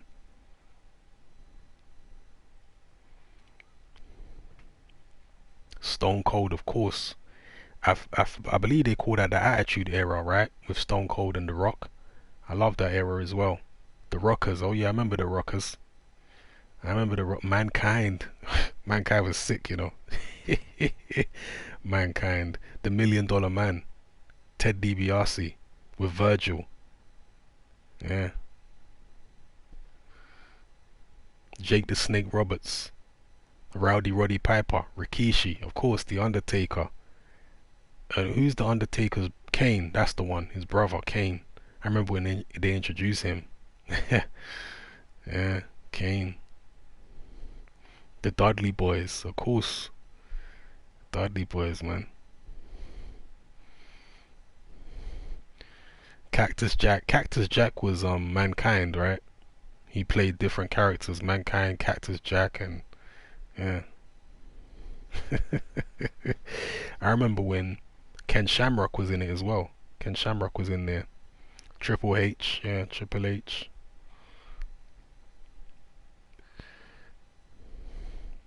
Mick Foley, yeah, that's what his name was. Cactus Jack, and Mankind was Mick Foley.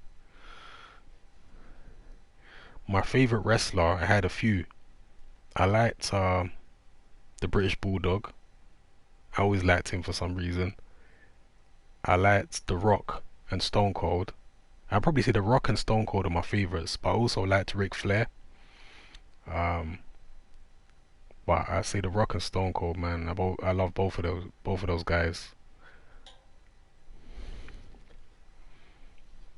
They're not that old school for somebody like me who's mad old.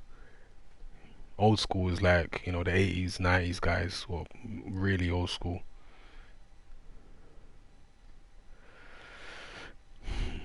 Cheese says, where do you see Daniel Dubois by the end of 2018? Hopefully with an English title fight under his belt, or a British title fight. Frank Warren's trying to get him a crack at the British title, but under current regulation with the British Border Boxing Control, he's too young to fight for the British title, so Frank Warren's trying to get it changed. Hopefully he will. Ruben Caddick says, are there any amateurs who never turn pro that you would pick to beat Lennox Lewis or the Klitschko in their primes? Well, I guess you would have to look at Teofilo Stevenson. as somebody who could potentially beat Lewis or the Klitschko's, because he had the height and reach at least. You know, he was like 6'5". He was a tremendous puncher. He was technically very good. So I can't say I'd pick him to beat those guys because, you know, he was only fighting 3-round fights in the amateurs. But Teofilo Stevenson was a tremendous talent, and yeah, if he had the discipline and if he could do the 12 rounds and whatever, because and I mentioned discipline because Cuban heavyweights don't have a very good track record when it comes to discipline when they turn pro. So that's why I mentioned discipline. Kurt Angle, yeah, I remember Kurt Angle. He was an Olympic medalist, wasn't he, in wrestling, and he went to WWE or F. Ric Flair was hilarious, man. Ric Flair used to crack me. Ric Flair looked like my science teacher. I had a science teacher that looked like Ric Flair, and he was like crazy like Ric Flair as well. Sting, yeah, I remember Sting. A ravishing Rick Rude, yup. I liked Legion of Doom, actually. Yeah, I liked them as well. Tag team.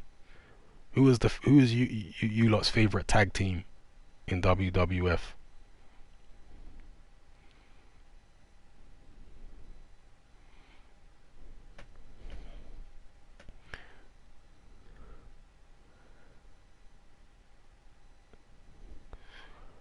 Felix Savon, you know, Felix Savon won more than Teofilo Stevenson, but I always felt like Teofilo Stevenson was better than Savon. I always feel like Stevenson's better than Savon. That's my view, you know. Can't prove it, but yeah. I always felt like Teofilo Stevenson was a more talented fighter and better than Felix Savon.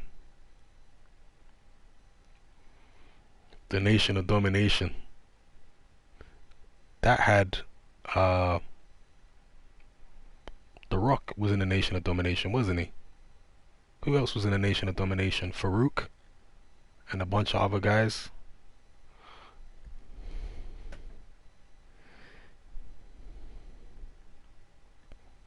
Rey Mysterio. Hatman, what's your dream fantasy fight? There are so many. There's so many. Um, you know, Muhammad Ali versus Mike Tyson is one that everyone would like to see. Ruben Caddick says, what's your favorite takeaway? Well, my favorite takeaway changes with the wind. So, depends what mood I'm in. I'm somebody that is very eclectic when it comes to food. I like most types of food. So, you know, one day I'll feel for one type of takeaway and the other day I'll feel like something else. So, I can't really say. But I like most things.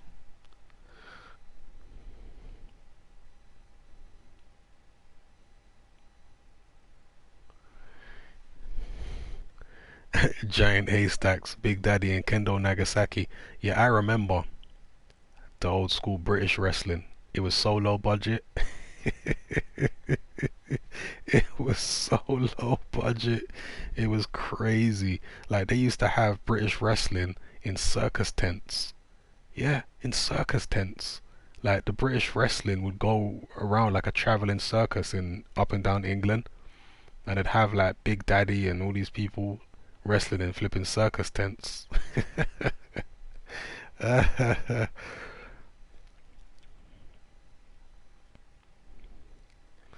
David Price versus Nathan Gorman. Who wins? I'm pretty sure Nathan Gorman. Pretty sure. The boxing roundup says, Hatman, what games are you looking forward to coming out? I'm not really up to date on what games are coming out. I know God of War is coming out. I'm looking forward to that. But I'm not really too up to date when it comes to gaming at the moment. I haven't really touched my PlayStation for quite a while.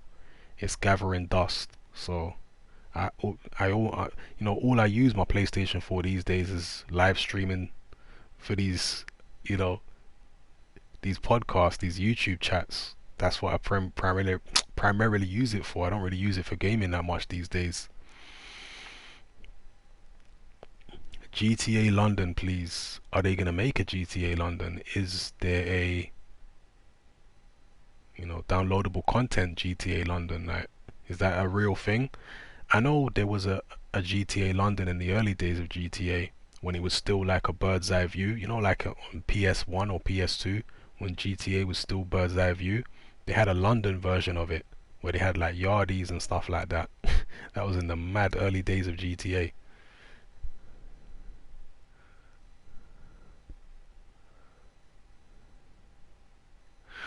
Pugilist Specialist says, Hatman, I remember you saying that you expect the current crop of heavyweights to be swapping wins and losses. At the moment, I struggle to pick anyone over Joshua, and I am by no means a fanboy.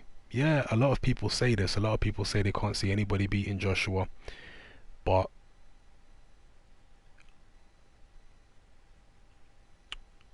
I see weaknesses in Anthony Joshua, and heavyweight boxing, I think above all other weight divisions, has the biggest upsets. You know, fighters losing when they really not supposed to lose. So Joshua might get beat. Joshua might beat all the guys he's supposed to beat, and then end up losing to somebody he's not supposed to lose to. It's like in the 90s when you had Lennox Lewis, right? Lewis beat Razor Ruddock. You know, he beat all the people he was supposed to beat, but yet he got knocked out by Oliver McCall and Hasim Rahman. Like, he's not supposed to lose to them kind of guys, but he did. And one of the guys who Lewis knocked out, Frank Bruno, he then went and beat Oliver McCall, the one who just knocked Lewis out. You see, so heavyweight boxing is like that. It's so unpredictable. Fighters lose to the guys they're not supposed to lose to, and that's the way I see it. So if Joshua beats Parker and Wilder, I still do not see Joshua staying undefeated for that long. I see Joshua getting beat. Yeah.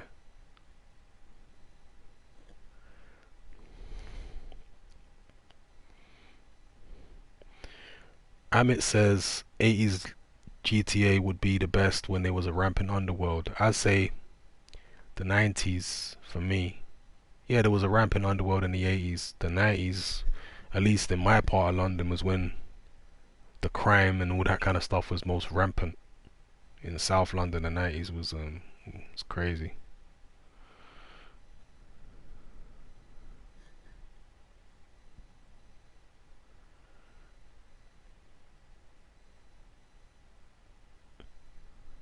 I mean, so many heavyweights. You know, look at Mike Tyson. Mike Tyson wasn't supposed to lose to Buster Douglas, a 42-1 underdog. Even when he came back and he fought Holyfield after coming out of prison, Holyfield was a 25-1 underdog.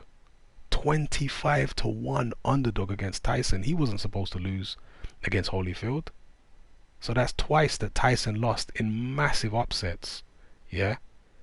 Vladimir Klitschko got knocked out by Corey Sanders. Sanders was nearly 40 years old. He was out of shape, and he just turned up for one last payday. That's what he told the Sky commentators at lunch the previous day, or it might have been breakfast the same day. I think it was lunch the previous day. They mentioned in the Sky broadcast, Ian Dark and Glenn McCrory said they sat down with Corey Sanders, and he was very honest with them when he chatted to them. He said, look, I'm just turning up to have a go and pick up a payday, but, you know, I'm supposed to lose this fight. And he knocked out Vladimir Klitschko.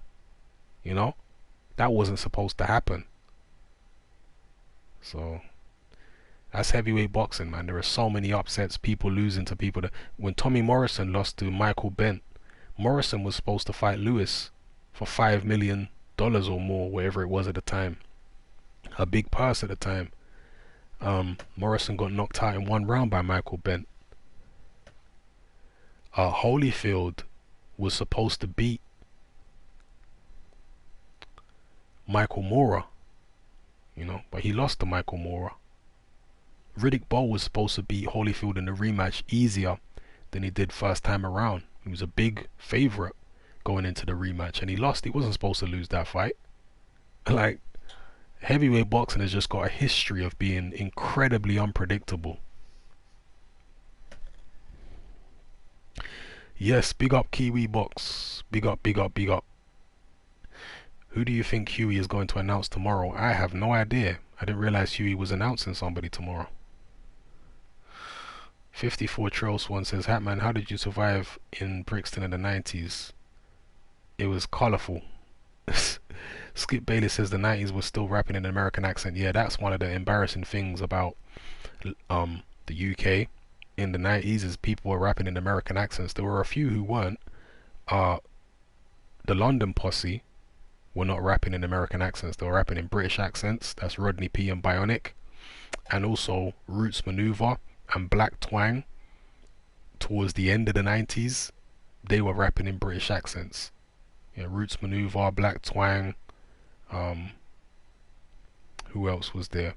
Ty. The Mud Fam, Skinny Man. All them kind of guys started coming around in the late 90s, British rappers, and they weren't rapping in American accents, but in the early days there was a hell of a lot that were rapping in American accents, and still some were trying to hold on to the American accent, you know, into the 90s. I remember one guy from Hackney called Iceberg Slim used to rap in an American accent, and loads of others as well.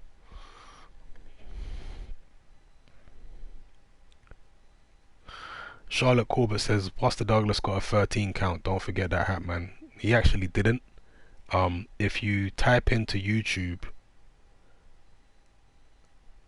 Mike Tyson, Buster Douglas identical 10 counts, then you'll see them dispel the myth that Douglas got a special long count against Tyson. It was a myth that was created by Don King. There's no reality to it.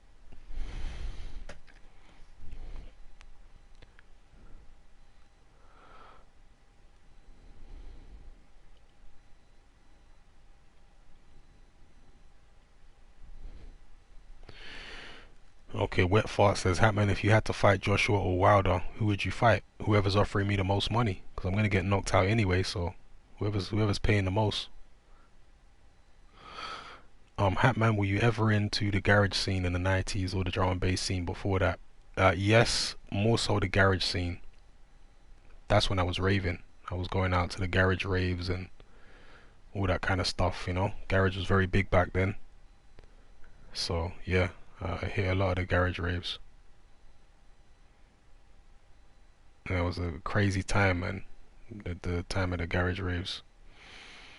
David Gold says PDC Judge of Souls was rapping in American accents into the mid 2000s. That's true. That's true. In South London, for some weird reason, the American accent thing carried on for longer than it did elsewhere in London. East London dropped the American accent thing way before South London did, because in East London that's where the grime scene emerged from, and all the grime guys were not rapping in American accents, whereas they had these hip-hop guys in South London like PDC, and you know, these people were still rapping American, you know. Even So Solid had this weird accent which was kind of a mixture of a British accent and an American accent. And So Solid were rapping in this kind of weird garage. I used to call it the garage accent, you know. They were rapping in the garage accent. So Solid in the early days.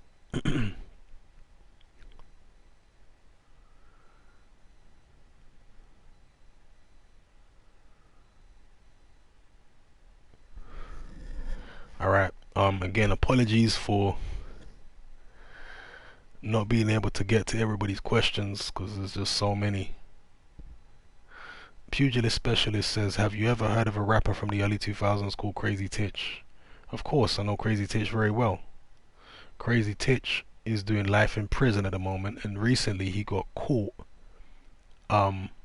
having sex in prison with one of the prison officers or something like that. Some female, I think she was a prison officer, or maybe she was somebody, I don't know. I'm sure she was a member of staff in the prison. And Crazy Titch got caught having sex, having a relationship with this woman. Crazy Titch went to prison for a murder that happened on the Chingford Hall estate in East London, where a young boy, he was only like 18 years old, got shot and killed with a Mac 10 machine gun. And from what I know of it, Crazy Titch was not the one who pulled the trigger, but Crazy Titch was not willing to snitch on the person who did pull the trigger. So he's doing 30 plus years in prison for something he didn't actually do. He was apparently there, but he didn't pull the trigger. But the way British law is, you know, you don't have to be the one that pulls the trigger to go down for murder, because it wasn't only Crazy Titch, it was his uncle and maybe one other person that all got 30 plus years for the murder on the Chingford Hall estate. And I know quite a bit about it because one of my friends is actually from the Chingford Hall estate in East London, and he was there when it happened. Not present when the shooting happened, but he was living on the estate at the time that murder happened, so he had the inside track, and you know, he knew what was what and whatever.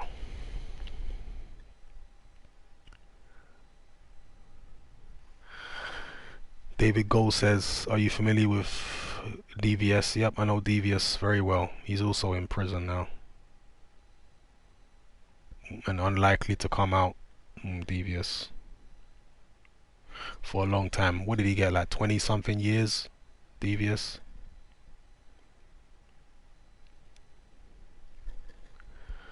Yeah, Dirty Goods got off. Dogs got off, yeah.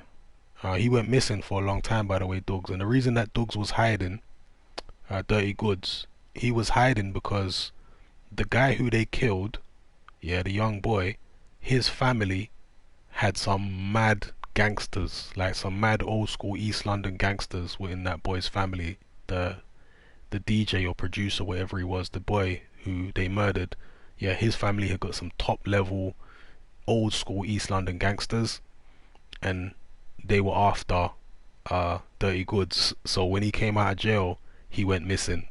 You understand? Because the people that were onto him were serious people. That's why I was told, you know, by people in the know.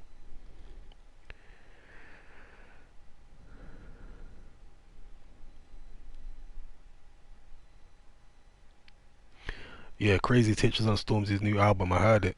Yeah, I heard it.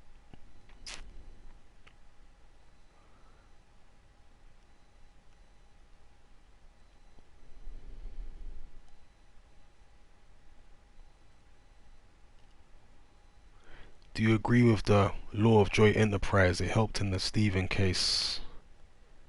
Um, I'm not sure, you know. I'm not sure. I guess it's a way of putting pressure on people to snitch, innit? If you don't snitch, you're gonna go down with your friend and do 30 years, whether you pull the trigger or not. That's that's the thinking behind it, I guess. Doug's peppered Wiley. My favorite ever Wiley diss was Devlin, when Devlin went in on Wiley. That was crazy. Oh my god, Devlin tore Wiley to pieces. It was horrible. Horrible. That's the one that sticks in my head more than all the other disses. Dougs did murk Wiley. Uh he did one tune called, what was it? I remember the chorus was something like panties bra sniff cocaine cameras, panties bra sniff cocaine cameras. This is what happens when you smoke around ambers. I remember that diss. That was funny as hell. That was Dougs going at Wiley. But for me, the funniest one was just Devlin. Oh my gosh, he tore Wiley to pieces. Horrible.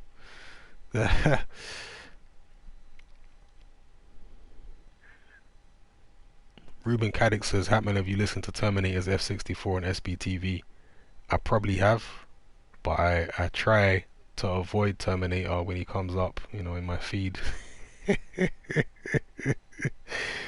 Oh gosh, Terminator.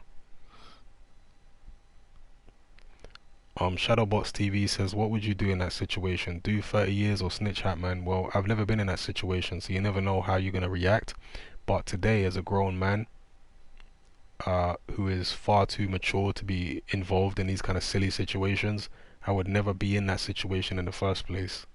I would never be around people who are doing dumb shit like shooting people over flipping grime songs. You know, I'm not gonna be around people who are involved in nonsense like that.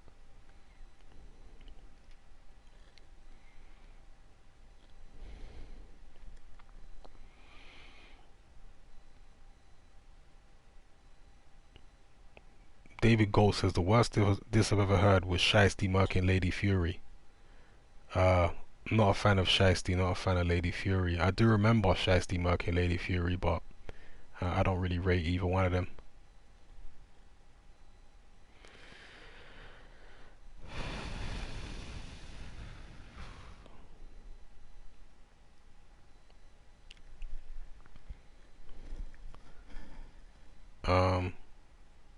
A lot of people asking me, is that a picture of me in the thumbnail for Confessions?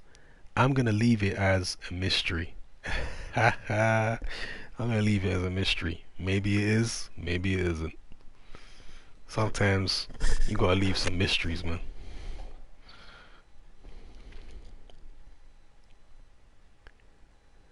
Low key smoke chipmunk. Mm.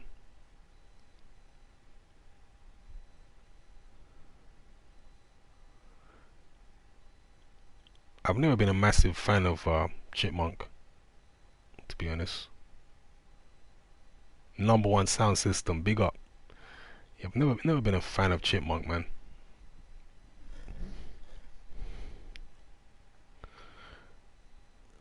Skip Bailey says you revealed your face before time ago though, right? Yeah, on the old channel. On the old channel. Amit77 says, were you ever security in any of them old school raves or parties where you were told to let drugs pass? Yup. Yup. I was indeed. I'm not gonna name the rave. I'm not gonna name the raves right now. I don't wanna bait anybody up, but yeah.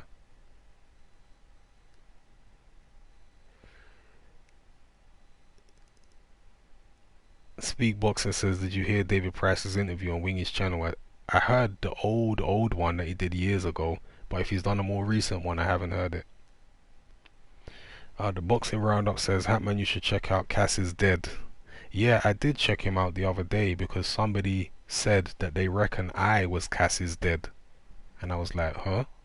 I can assure you I'm definitely not Cass is Dead. I don't know who Cass is Dead is. So, you know, I YouTubed him and found out he's some rapper that always wears a mask, and yeah, it was definitely not me, I can tell you that. MyClef9 says old school bouncers controlled the drugs. Yeah, a lot of them did. A lot of the clubs back then, the bouncers were controlling the drug situation in the clubs. Shola says, has David Price realistically got a chance with Povetkin? Puncher's chance, but you have to make you have to make Povetkin a massive favorite. He's been in there with lots of punchers, Povetkin, you know, Klitschko and many big punchers and big tall guys. So,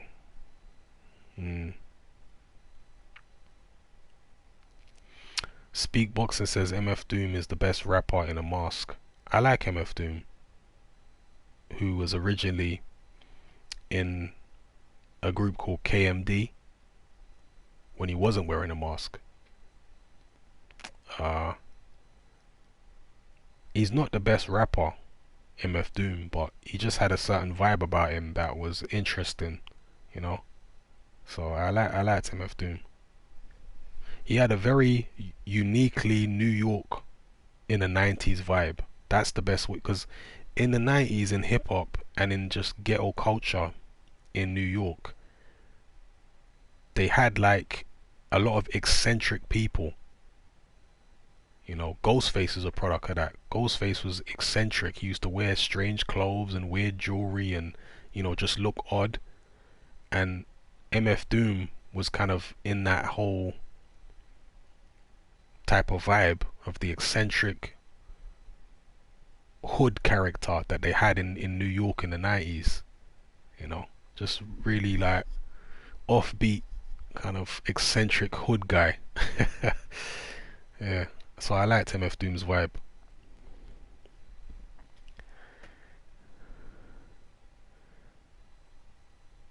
D Pog says, Hatman, how come you have so much knowledge on all these stuff? Well, I've lived quite a few decades, so you know, got a bit of knowledge on a little bit on a few different things. Myclef says used to work the doors in London, and some of the old school boys I worked with told me how bait things run back in the day. Yeah, the old school rave scene in London was, I don't want to say lawless, but a hell of a lot more lawless than it is now.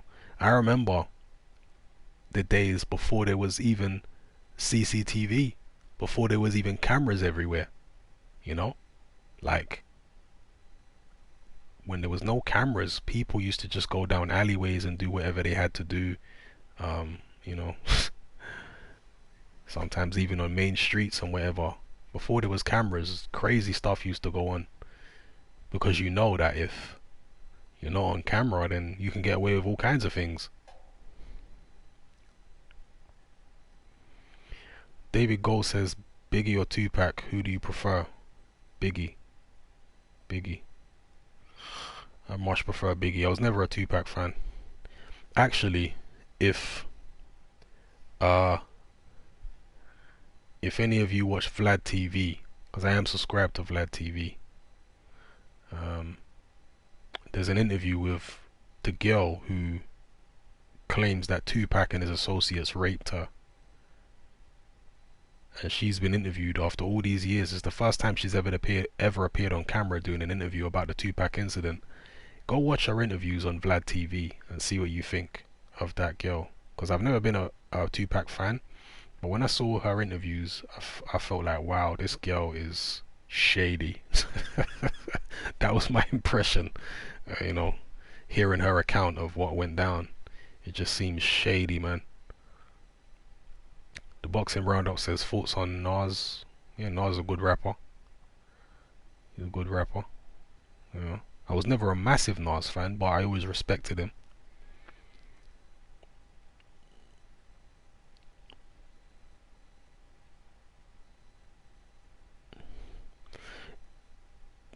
David Brent says, did you ever encounter any of the Rendon murders, Essex boy bouncers? They used to ring walk Nigel Benn out, didn't they? Nah. My patch was South London mainly, and for a time I did actually go up to Manchester and the north of England for a fairly brief time, and I was working up there as well in Manchester. So that is to come in Confessions of a Nightclub Bouncer, when I did briefly work in Manchester and surrounding areas. So I worked in Manchester, a few clubs around there. I worked in Blackpool a few times, yeah, a random place. Yeah, the Hacienda. The Hacienda no longer exists. I think it's been turned into flats, hasn't it? Long time, the Hacienda. But the Hacienda used to be big club back in the days in Manchester on the rave scene. And the Hacienda, at one point, because Manchester used to be extremely rough, at one point the Hacienda had so many bullet holes in the ceiling that parts of the ceiling actually fell down on some of the revelers and injured people, because there used to be so many guns in Manchester. You know, a lot of these gunmen would be in these raves and they'd be shooting the ceiling, you know, when their tune came on. They'd literally get their gun. It's not just gun fingers. People used to put gun fingers up when a tune came on. No, these guys were pulling out actual guns and shooting the ceiling when their tune came on. And there was just so many flipping bullet holes in the ceiling of the Hacienda that, you know, it started falling on people.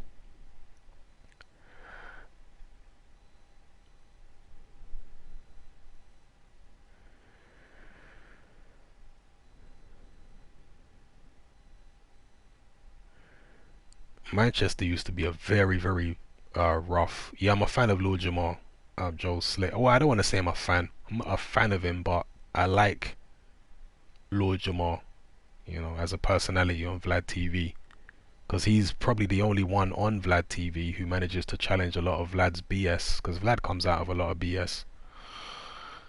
Lord Jamal is the only one who really manages to challenge him in any way. So yeah, I like Jamal.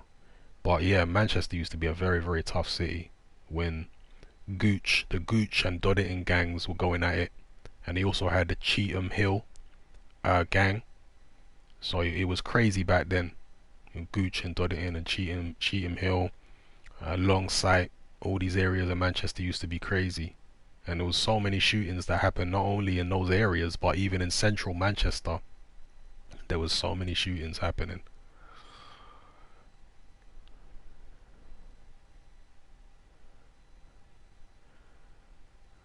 Yeah, I know Manchester's calmed down a lot.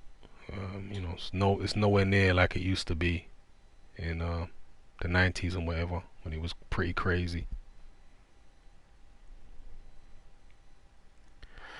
54 Trail Swan says that people get killed in clubs. Yeah, loads of people. Loads.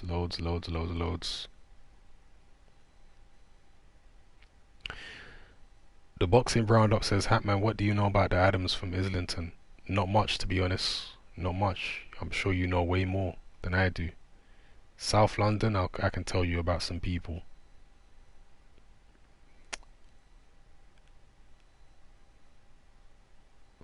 Well, there's the dilemma, Myclef. Guns were carried into clubs. You think security is going to stop someone with a gun from coming in? Yeah, people came into clubs with guns when I was a bouncer, and I ain't trying to stop nobody. When a group of guys comes in and they're flashing guns at you, trust me, you let them in. You're unarmed. What are you gonna do? Amit77 said, what happened to Yardies? Towards the end of the 90s, early 2000s, the British government changed the immigration uh, law for Jamaicans. So they made it much more difficult for Jamaicans to enter the UK and get visas and leave to remain and all that kind of stuff. And they worked very closely with the Jamaican government to prevent certain type of characters from getting into Britain. So there are still Jamaicans in the UK, obviously, Yardies and whatever, but nowhere near as many as there used to be, when it was a lot easier for people to go in and out of the UK back then, for anyone really, but particularly for people from the Caribbean. It was much easier back then. You know, when me and my family first moved to the UK, it was very easy for us to get leave to remain and all that kind of business. You know, very easy. Whereas today it's a lot more difficult, especially if for non-EU, for people coming from outside of the EU anyway. It's way more difficult if you're from the Caribbean or wherever to, you know, get into the UK and stay.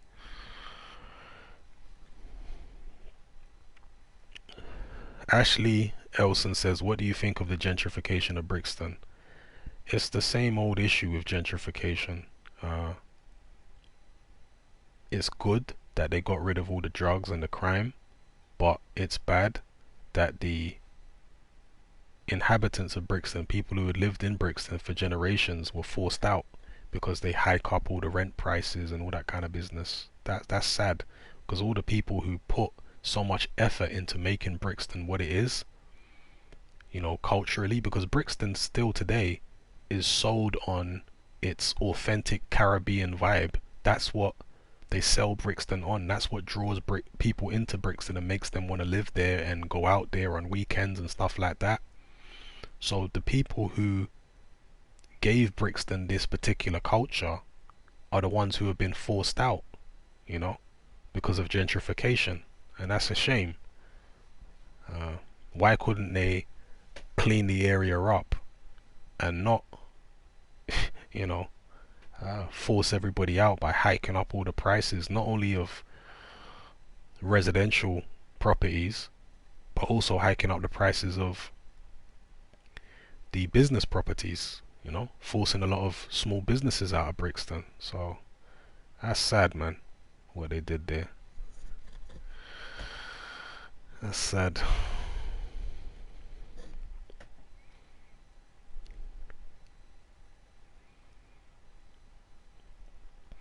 Alright, getting back to boxing, Johnny Lappert says, do you think Usyk could cope with the top heavies? Some of them, but not most of them. Apex Bossman says Middle Easterns seem to have no problem getting into the UK. Well, Britain is bombing the crap out of the Middle East at the moment, which is creating a lot of refugees who are going into many countries. They're going into Turkey, They're going into the Arab countries. They're going all over the place. And I guess when you're bombing the crap out of a country and creating all these refugees, you're gonna have to take some responsibility and take some of them in. Um, the Caribbean is obviously not being bombed by Britain, so I guess Britain don't really feel at this point any kind of responsibility for taking in or making it easy for Caribbean people to get in. So, it's not so easy for Caribbean people as it used to be to get into the UK and stay. David Gold says, are you familiar with the old club Chimes that was in Hackney? And yes, I'm familiar with Chimes. I never went there, but I'm very familiar with it. And the old school clubs, which I was talking about on my most recent Confessions of a Nightclub Bouncer episode on Patreon. The old school clubs in the garage days, Stratford Rex. There was a club in Hammersmith in West London where Westwood used to have some of his old raves. What was the one in Hammersmith called? If any of you, I can't remember. Why has it left my brain? Hammersmith Palais, of course. The Hammersmith Palais, yeah, that was real old school from the 90s. Hammersmith Palais, Stratford Rex, Dreams in Harlesden. There was one rave that I used to go to, yeah, way back in the days, in the early 2000s. It was called Gas Club, and it's near Leicester Square. It's kind of tucked away down a side street near Leicester Square, called Gas Club, and they used to do a rave on a Tuesday night. Can you imagine? A Tuesday night rave. So I won't even tell you why I was at Tuesday night raves, but I used to go to this rave on a Tuesday night at Gas Club called Yum Yums, and that was just popping in there. Like, Yum Yums was the spot. Trust me. Tuesday night at Yum Yums, it was ramming there. There was just loads of people in there. Yeah. Gas Club was the one back then. Yeah.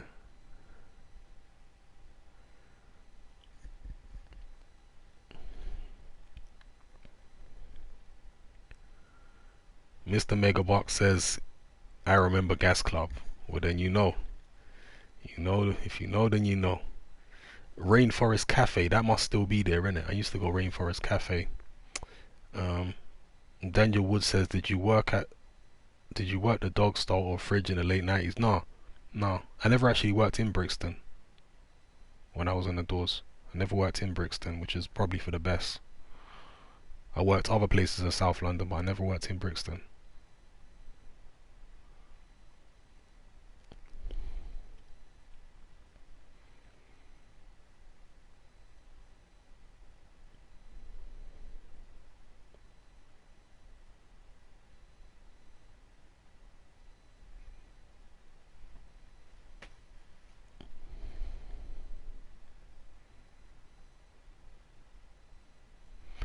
Yeah, Rainforest Cafe. I went there a few times for after carnival raves, which was, quite good in there. A Rainforest Cafe. Cameos. We're talking about Central now. Cameos. I used to go there, and it was somewhere else near Cameos. I can't remember the name of it now.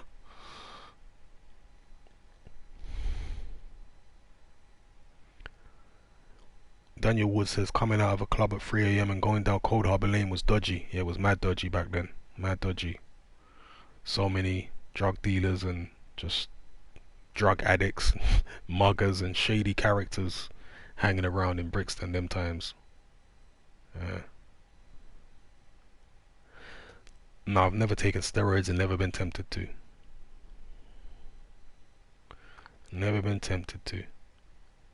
I've always been somebody who I don't really like putting any kind of substances, drugs, or I've never really been a big alcohol drinker, to be honest with you. Obviously I have drunk alcohol, but I've never been someone that likes to drink it regularly, or when I do drink it, I've never been somebody that likes to drink a lot, generally. So, and anytime I did drink a lot of alcohol in any one sitting, I would go months without drinking alcohol again. So yeah, I've always been somebody that don't really like I'm somebody that respects my body, you know. So I never wanted to put steroids or anything like that in my body ever. I was never tempted to do that. And no, I don't smoke weed. Yeah, I don't know how many times you can tell a man you don't want to smoke crack. In the 90s in Brixton, it was just an absolute. It was a mess.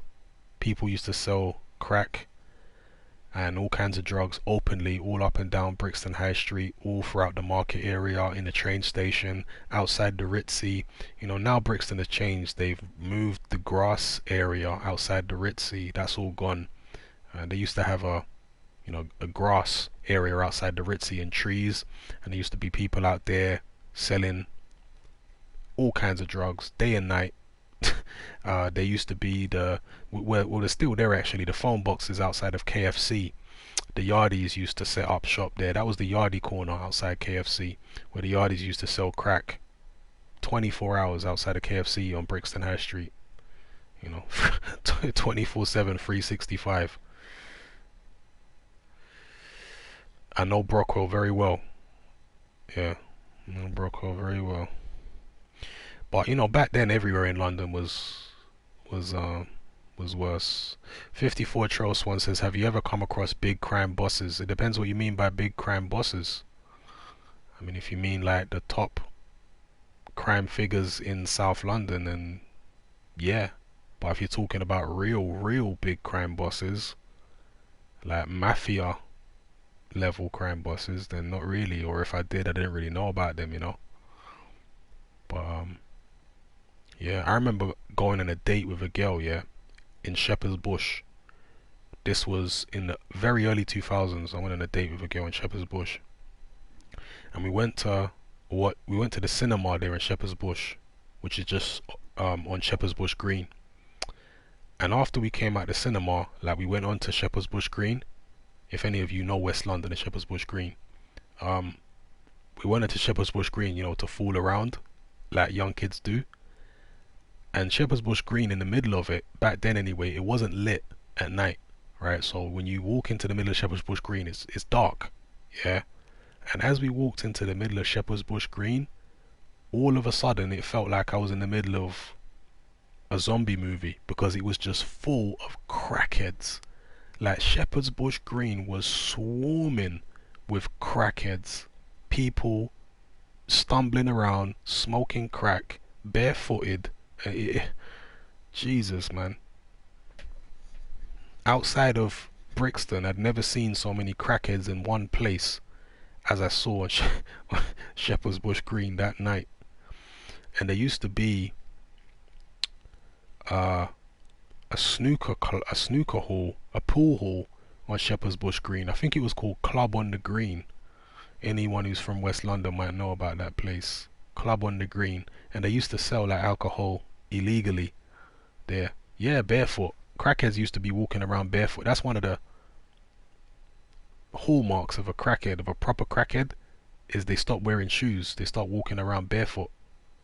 A lot of the crackheads in Brixton will be barefoot when they walk around. I know.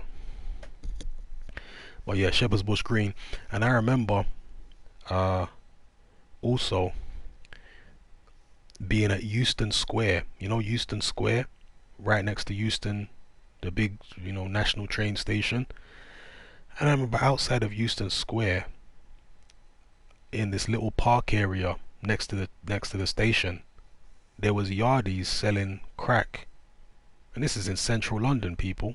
You know, this is again in the late 90s, early 2000s. There was yardies set up outside Euston Station selling crack in the 90s. And they had a pizza delivery bike, yeah, and they were putting the crack in the you know, pizza delivery boxes to disguise it as some kind of pizza delivery outfit. Yeah, but it was yardies selling crack in pizza delivery boxes outside of Euston Station in central London.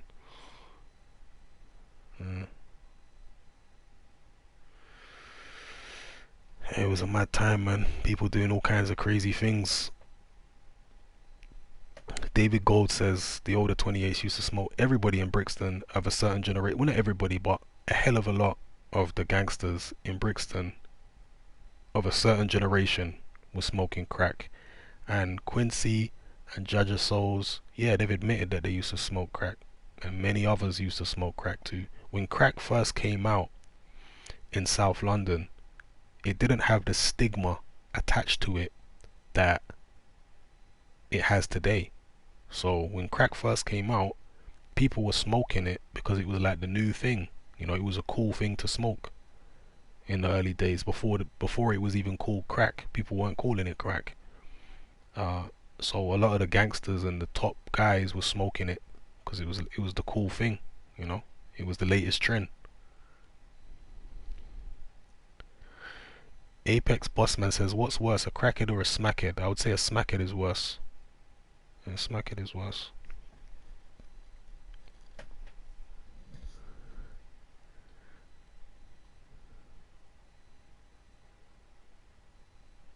I mean, well, it depends what you mean by worse, I guess, but I think smackheads are generally dirtier and what have you.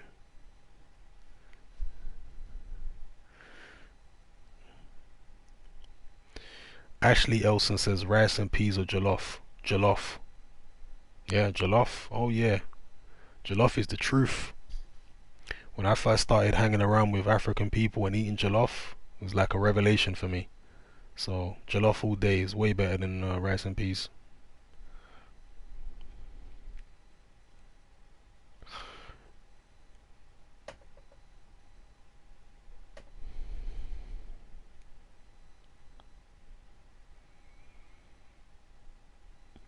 Yeah, crackheads are violent and they're mad strong. Yeah, mad strong, monkey strong. Yeah, monkey strong, boy. Like chimps.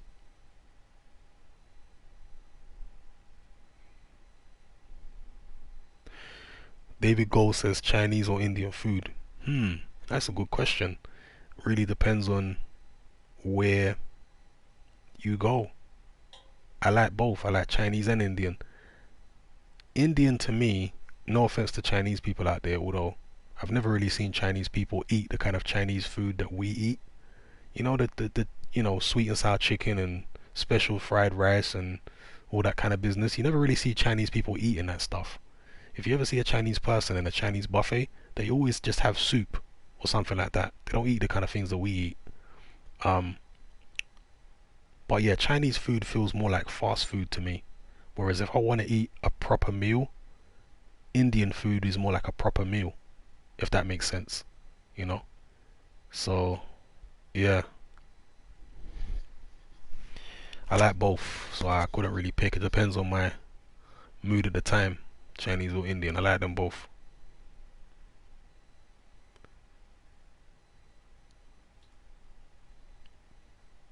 Alright, somebody has come on here simply to join the block party, so let me oblige him.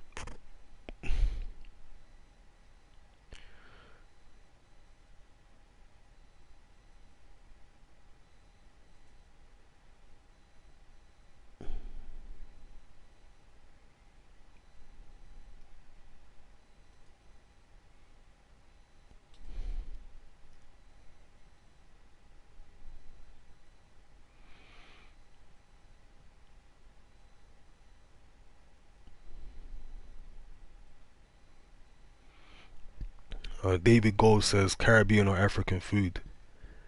Well, there are many different Caribbean foods.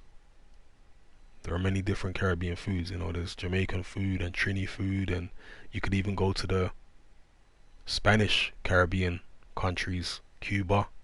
You know, um, there are many Caribbean foods. So if you be specific about a particular country, and the same goes for Africa. There are obviously many, many different types of cuisine in Africa, but generally when people talk about African food, when they're in the UK, they're usually talking about West African food because it's the most common. And I like West African food, a lot of it anyway. So, but obviously I've been eating Caribbean food for a hell of a lot longer than I've been eating African food. So there might be an element of me just getting tired of Caribbean food, and African food I haven't been eating it as long, you know. So maybe I'll get tired of African food eventually Who knows? 54 Trail Swan says, did you ever lose a street fight? Of course. Of course. You know, you win some, you lose some. And I was a very foolish, cocky, and egotistical teenager. So I would end up getting into scuffles and scrapes with all kinds of different people. But even most of the problems I had in school when I was a teenager were with boys who were older than me, because I would always try and test my, chances against older guys in fights and stuff like that. And yeah, I definitely had to take a couple L's. Definitely.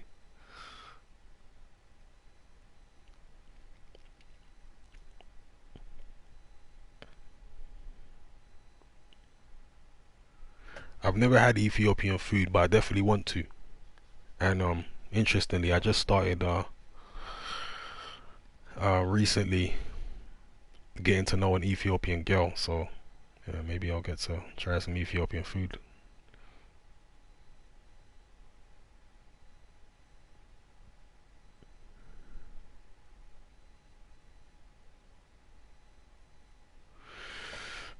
Ashley Elson says, do you think Gervonta Davis will have a decent career given his personal problems and not being professional enough to make weight? Yeah, I mean, people were comparing Gervonta Davis to Broner and saying he's the new Broner. I think he's more talented than Broner, but his attitude seems to be like Broner, and that's definitely not a good sign. So yeah, it don't look good for Davis unless he grows up and grows up quickly, because his behavior outside the ring seems to be terrible. Um, B Gold says, why aren't you sleeping though? Why aren't you sleeping? Maybe I'm in a different time zone to you. You might want to consider that. But why are you not sleeping? Somali food is better in my opinion. I've also never had Somali food. I'd like to try it. 54 Trail Swan says, Hatman, why did you work in the Middle East? Because I like traveling, and there's no tax. It's always nice to work tax free, innit?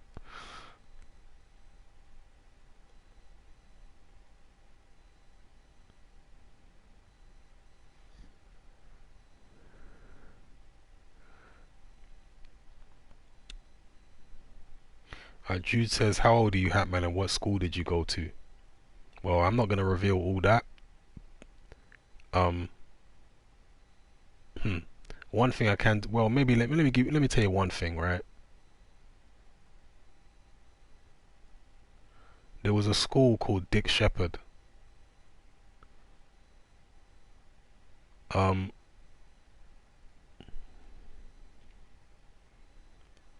yeah, definitely gotta try Somali food if people are bigging it up like this. Yeah, I saw Broner's recent meltdown. He's had a million meltdowns, that guy, man. He's got problems. But Broner really is like, you know, he's like a typical black American pop culture figure, isn't he? Because black American pop culture at this point is all about like taking drugs and just living this uh, hedonistic lifestyle. You know, they're all taking like Percocet and cough syrup and all types of other madness, as well as drugs and pills and all types of stuff that they take, and partying and just, yeah, the world star culture, this just trashy gutter culture where everyone is just out of their minds and they can't think straight. That is what Broner is part of, and that's what it seems Gervonta Davis is part of, and it's not good.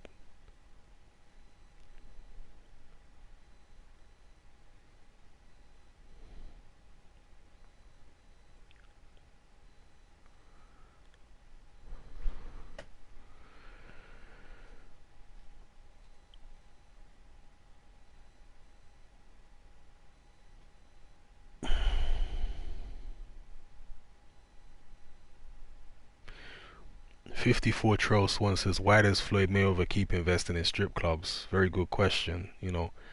Um, I don't get the whole bigging up strippers all the time. That's the next thing about Black American pop culture, is they're obsessed with strippers. Like, back in the days, strippers were seen as something trashy, and you would never imagine dating a stripper. You know, like your friend, like it would just be something shameful dating a stripper. But today, it's like in Black American pop culture, dating strippers is like the thing to do. It's insane. Like, how could you wife a stripper? It don't make no sense. That's what these people are doing now, man. They're wifing strippers and doing all kinds of. Yeah, of course, it's still shameful. Damn right it is. But in the pop culture in America, they've now made it acceptable and actually a good thing to be dating strippers. I mean, it's just madness to me. The strippers are like the lowest of the low, and now you're wifing them and stuff. Crazy, crazy.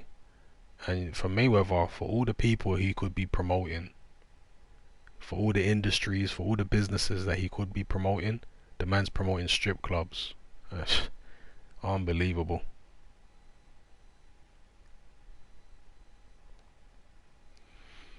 Yeah. Amran says making the stripper your baby mom is madness, complete madness. But that's how the younger generation has just gone downhill, man. Cardi B Cardi B is an example of what I'm talking about, man. This is a very low class individual. Why anybody would look at someone like Cardi B and think that's wifey, that's just beyond my comprehension. I could never go out with someone that has got a background in stripping and stuff like that. Crazy.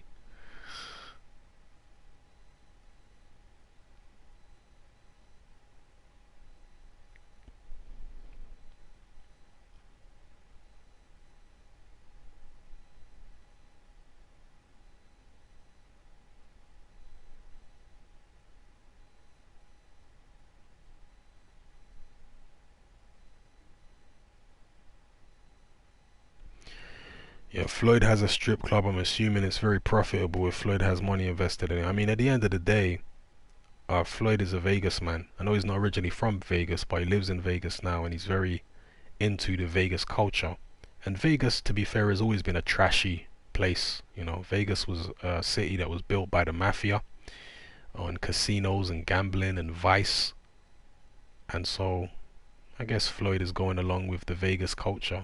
Strip clubs and gambling and vice and all that kind of business is all part of it. So I guess Floyd's right at home in Vegas doing all that business. So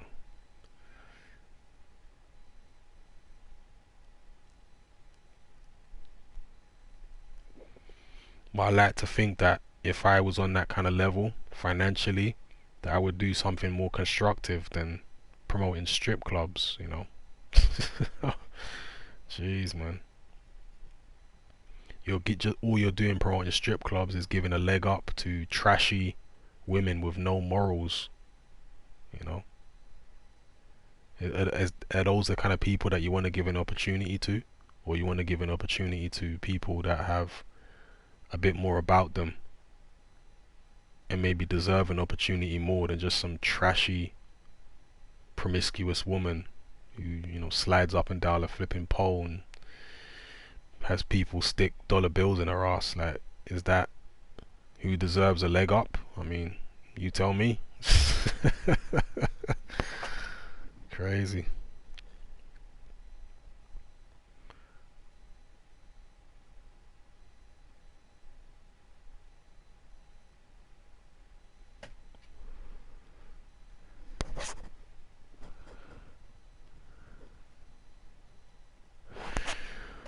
Anyway, peeps, I think I'm gonna call this one a day. It has been a great live stream chatting with you guys. I think it's been the longest live stream yet. 3 hours. Jeez. This has been a long one, people. So yeah, definitely enjoyed it, man. Big up everyone who locked in for the live stream. And yeah. catch you guys on the next one, on the next upload. So yeah, thank you guys for locking in. I'm out.